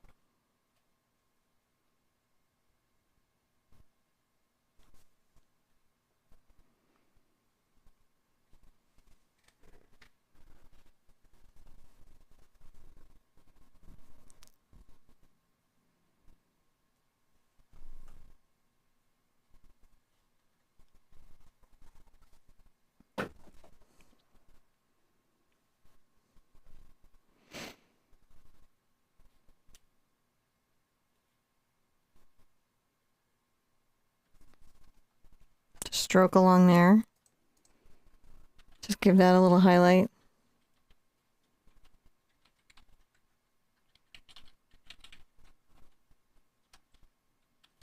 Definitely on his little spike there.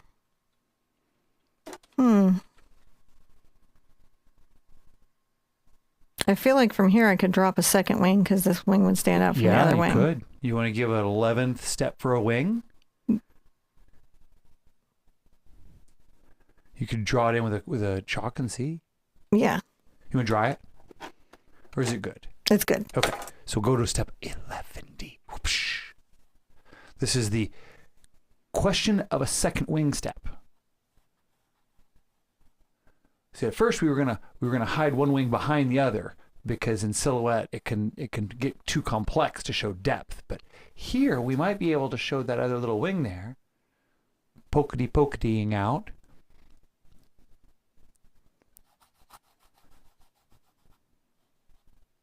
It would be a lot about the.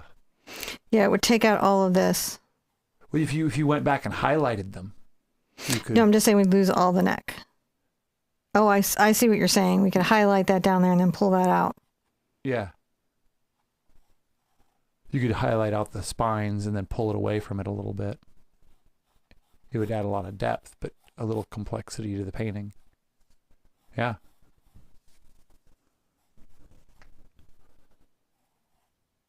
That's nice. That looks really nice. Do you think so? Yeah. I'm not sure. I find the second wing to. You don't know if you think the second wing is good? Yeah. Because it's going to be another pretty weighty black shape, and then I'll light it and just got to figure out its position. I can also make them very in line with each other. Yeah.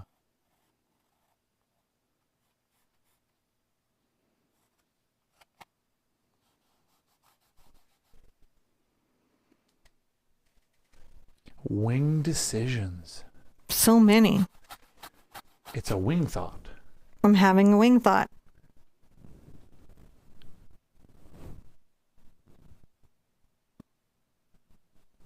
Where do I want to put that second wing? Well,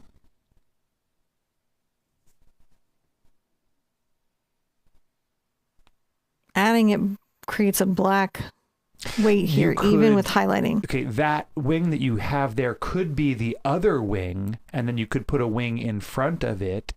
That could be the rear wing that you've already drawn and highlighted. Then you could put another wing on top of it that's your forewing. I will sketch that and see what I think of that.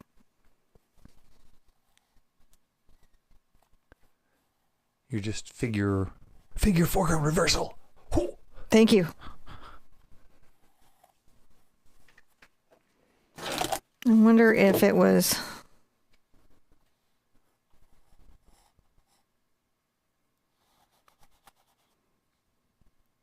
Exploring the wing thought. Well, there's only so many places it could go. It can go forward. It can go down. The second wing could go down. I mean, this wing could be down. Yeah.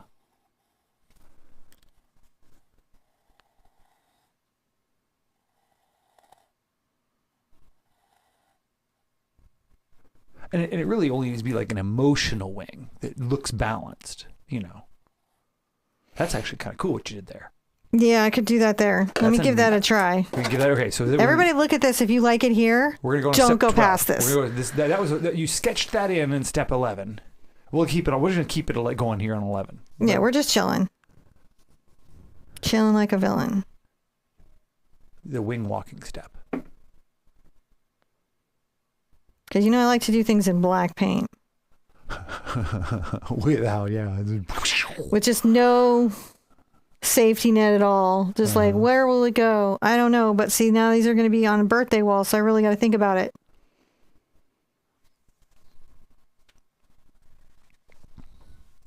I wonder how many wing variations we'll have in the group. So many. That's actually, I like that. Got his little wing up.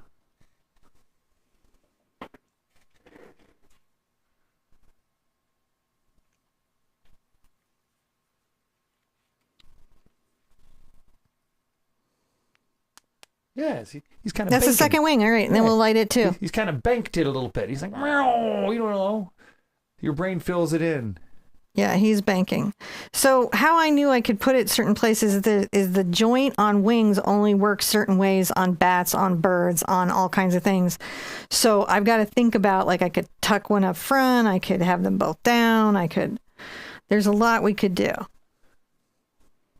But there's not everything we could do because some things just aren't, wings don't bend that way. It wouldn't look right to your brain. Yeah, your brain would be like, wings don't bend that way. All the time I see vector art where the horse's legs are bent the wrong way, it makes me crazy. Yeah. But here he's sort of flying around. He's banking, or she is banking around to get a better look at that donkey.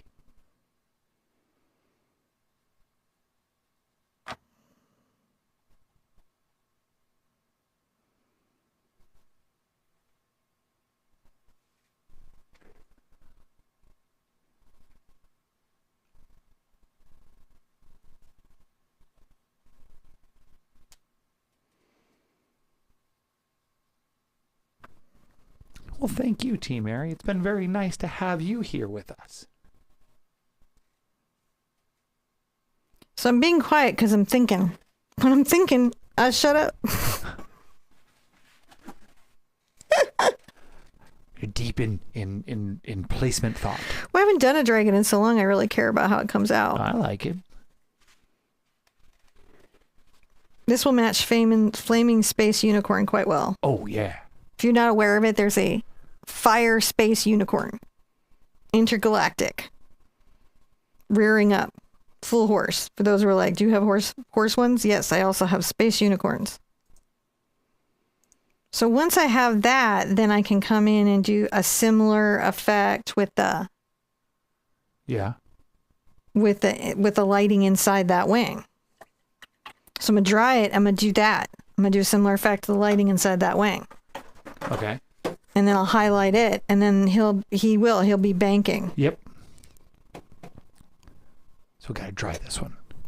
Yeah, we gotta dry this one. All right. I might need to thicken that black up there, but I think I'm good. All right, well, so we're gonna go ahead and dry this, dry it. I like the way this is coming together. Got that banking wing action. Whoa. Thank you guys for hanging around with us. It's nice. It's a really nice Saturday afternoon here to be painting along. I've been enjoying it, so appreciate you guys being here with me.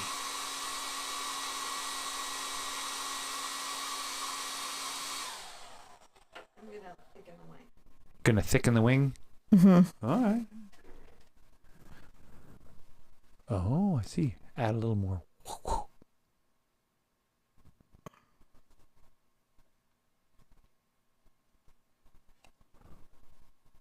So sometimes I care.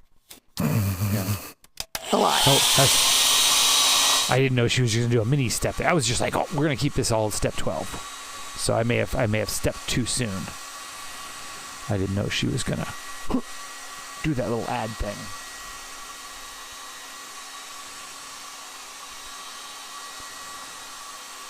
She just wanted to make it a little thicker so she could add more lighting and illumination things to it.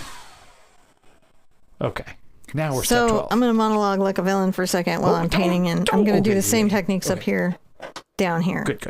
But what I'm going to monologue about is it's real easy for me, for creators, for artists, to come into classes highly prepped, right? Yeah. Where we know what we're doing and we know how we're doing it, and we don't let you all see any of our own process, any of our own yes, no, maybe, I don't know, let me think about that, let me work that out, people don't like to show when they're not being, super slick. Yeah. Right? Like when they want to stick that landing every time and make it seem like there were no like moments or thoughts or practices up to that moment, right? But I think it's very good for you guys every once in a while to see me work out my process, my thinking process, because this would be like what I would be doing, just sitting in the room and talking to John going, I don't know, does it need a second wing? And then John would be like, I don't know, do you think it needs a second wing? And I'd be like, that's why I asked you. I'm going to take a little bit of my Cad Red and my Cad Yellow over to my black. And I'm going to create that first orange.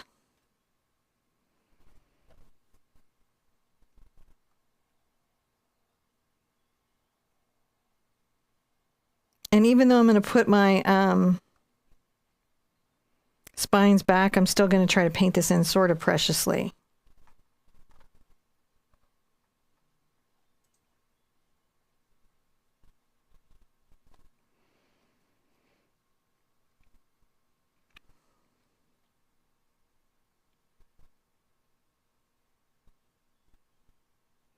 Taking a little brighter orange, just kind of working that out.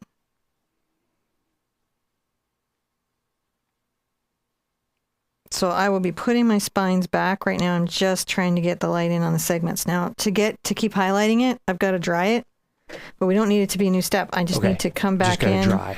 And add a little more yellow into that. It's just got to dry between those. Sometimes it's required. Just got to give it that dry between doing the little bits of color layers.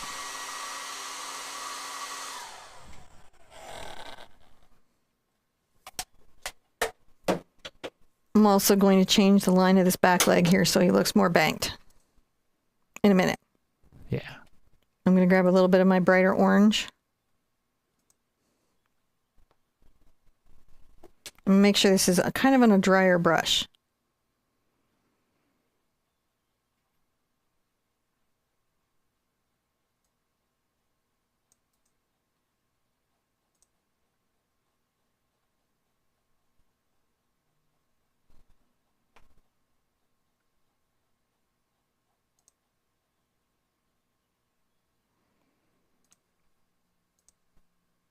Grab a little bit more orange.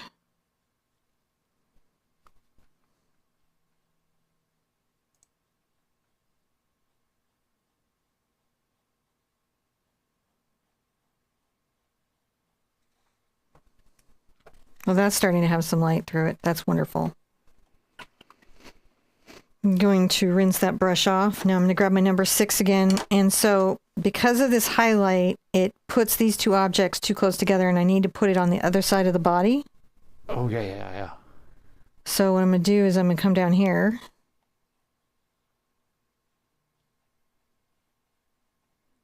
And make that solid black. And that will help that back leg be on the other side. Yeah. So that's when John's talking about object placement, that's a lot of what he's talking about, is the way my lines and my values layer to bring something forward or to push something back. I'm going to go ahead and get a little black on my brush.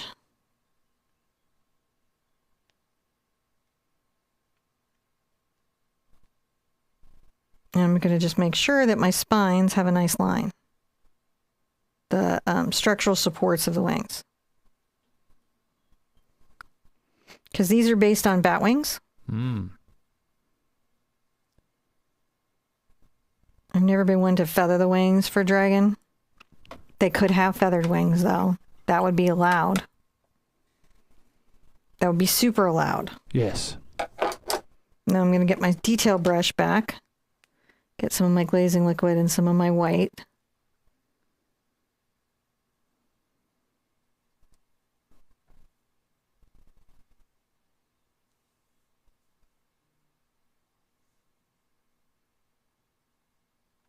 And add that line into the body, that highlight.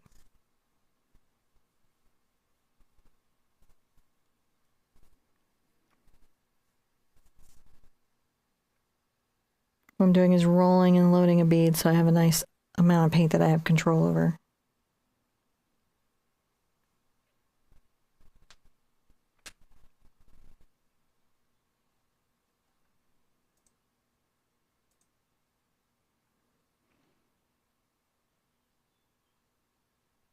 Kind of highlight that back of the wing. Maybe since this is down, we'll come and highlight the back of this.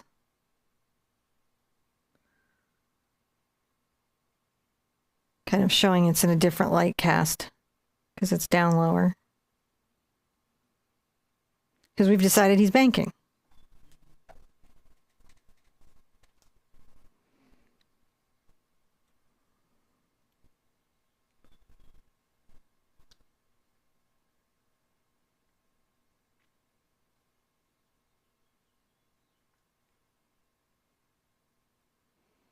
Adding spines, if you'll notice, to the back side of that wing. And then to make that work, I'll have to just highlight some of these spines.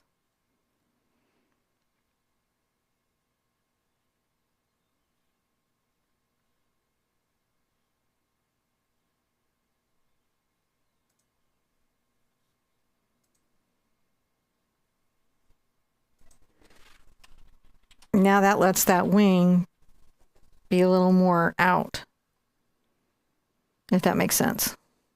So we're changing where everything is positioned by the way we're layering value and line. That look distinctly on two different planes now, John?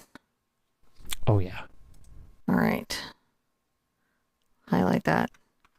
I haven't seen the chat in a minute. Are there questions or comments or anything while I'm highlighting? And just everyone thinks this is pretty darn amazing. I have to say that it is the most common comment here is just how amazing this is. Now, to push this wing back, I also have to pull the spines of the tail in front of it.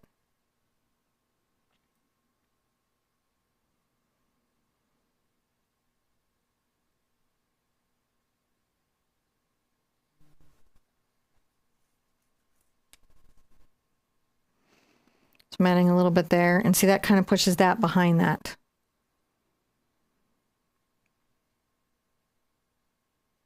It's too much of a line. I'll thin that out with my black paint. Just a second. I'm just going to add a little line here.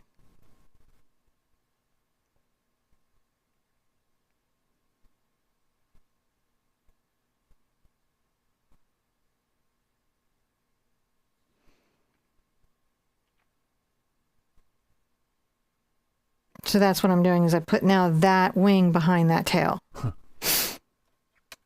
Because the tail would have to be between them for this scene to be working at all. That's right.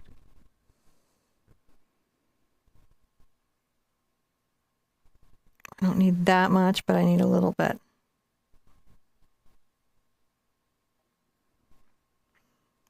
Let's look at this overhead and see if we feel like we've got a dragon flying through the sky. Yeah. A dragon flying through sunset sky. Being awesome. I think you My did dragons tend to not be like super scary. They're more like aloof. They're definitely like don't touchy dragons. They're not purring dragon. We're not petting nobody. Right? It's not toothless. It's probably like one of the other dragons instead of toothless. I think that's how I always imagine. Oh, and Anise Siegel says you're blowing me away. And Sharon O'Brien says he's magnificent. And so that's awesome. So I'm glad. Is there any questions before we sign and head out? Let's see here. I think everybody was... Well, you've also got the Skype too. I'll check over here and make sure. I didn't see anything that we haven't specifically caught. It just, everyone was commenting somebody was like, his muzzle looks too thin and needs a lower jaw. So they're not seeing the lower jaw? Oh, I don't know. I didn't see that one. All right. So what we do here, I do a thinner face dragon, but I will exaggerate the lower chin. So this is more based on a horse's face. Oh. Than anything. It's like elongating a horse's face. Yeah, Gwen and a lot of people were commenting how they've really enjoyed watching your process today. I need glasses to see. Has that been fun? Yeah. I mean, we're going to do something like planned Tuesday. You had to put that back. There you go. This is really good. And after we're done here, we'll put all the description, all the brushes and things that you've used.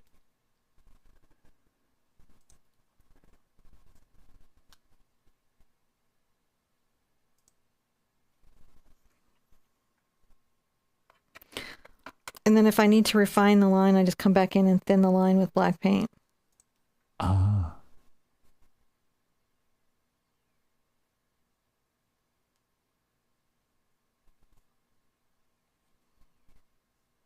There we go. So he's got more of a defined chin for you.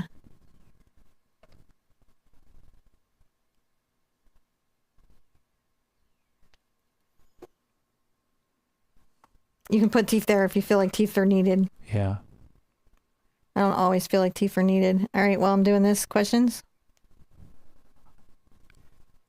Thank you for painting and showing everybody this. This is really the comments that have gotten, that are, Oh, that's wonderful. I'm glad everybody's having a good time with it. Yeah. Just touch that in. Touch that little line in a little bit. Heather thinks this is the best group chat on YouTube. I agree. This is the best group chat on YouTube. Just sort of defining different elements now. Like, what do I like? What do I not like? Looking at it. All right. I'm going to give it a signature. Hopefully, this is what you needed for the birthday. I hope so. If not, I got another dragon. Yeah. Who's very traditionally dragony. He's rearing out of fire. He's got a whole thing going on. I think this has turned out pretty fantastic here.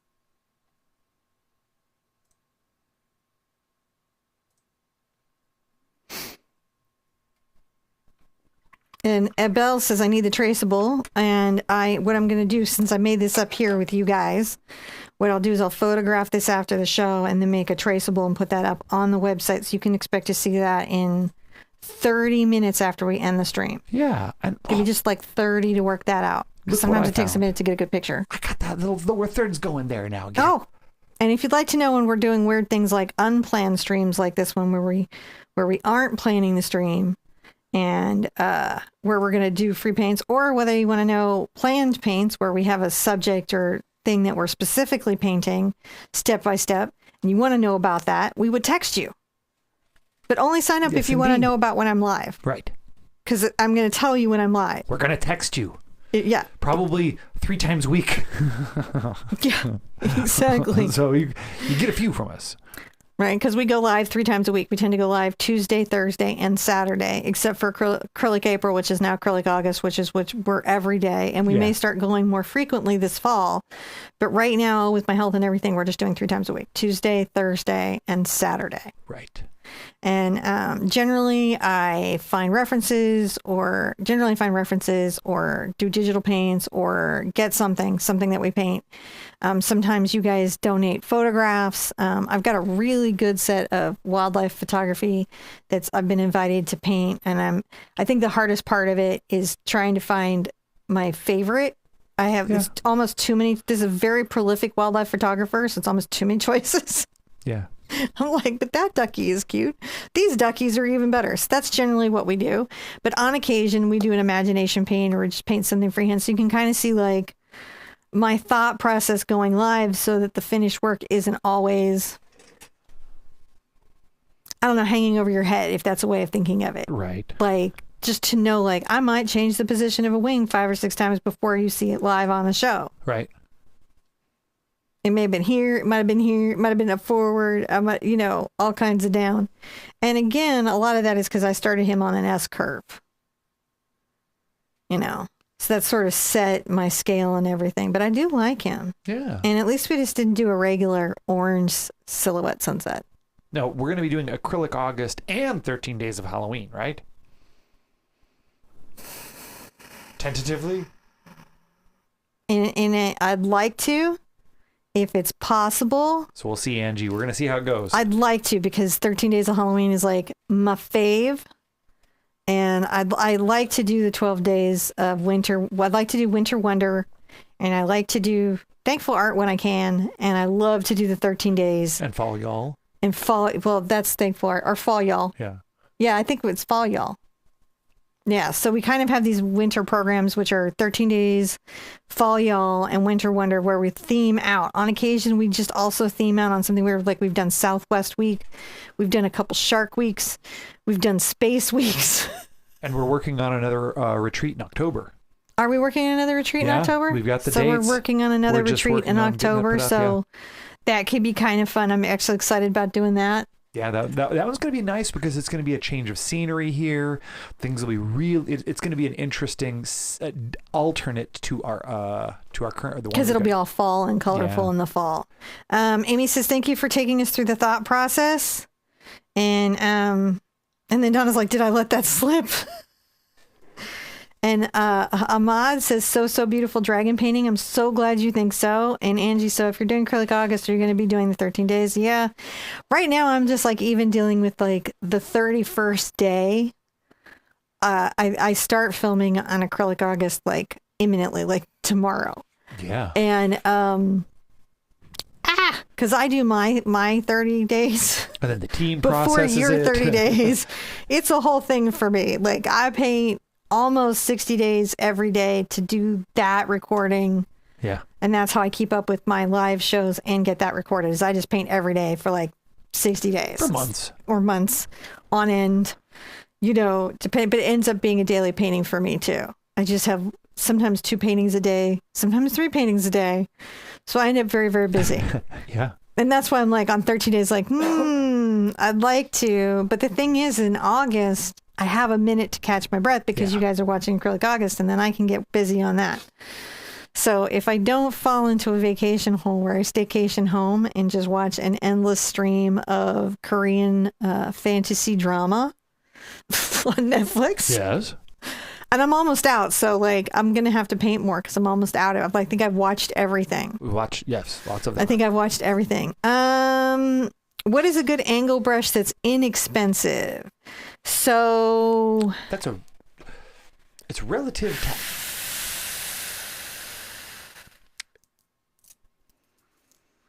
to. The problem is where you define inexpensive. Like my sense of inexpensive is thrown off. I've been painting my whole life, so if I had to deal with $500 brushes, so like I might be excited about a brush being inexpensive when you were like, that is too much money for a brush, right? Because I'm like, gosh, it's only $20. That's practically free.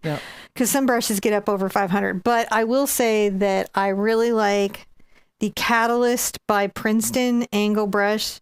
The 1/2 inch, the 1 inch, and the 1/4 inch. They're sharp. They hold up well. They don't blow out quickly. I think they're mid-priced is how I would look at them. I don't think they're not as inexpensive as Simply Simmons. And Simply Simmons does have an angle brush, but it's a soft filament. So it doesn't do a good job on acrylic, which is why I can't recommend it because they don't really have it in a firm filament. So finding a good angle brush with a firm filament for heavy-bodied acrylic paint can be kind of a challenge.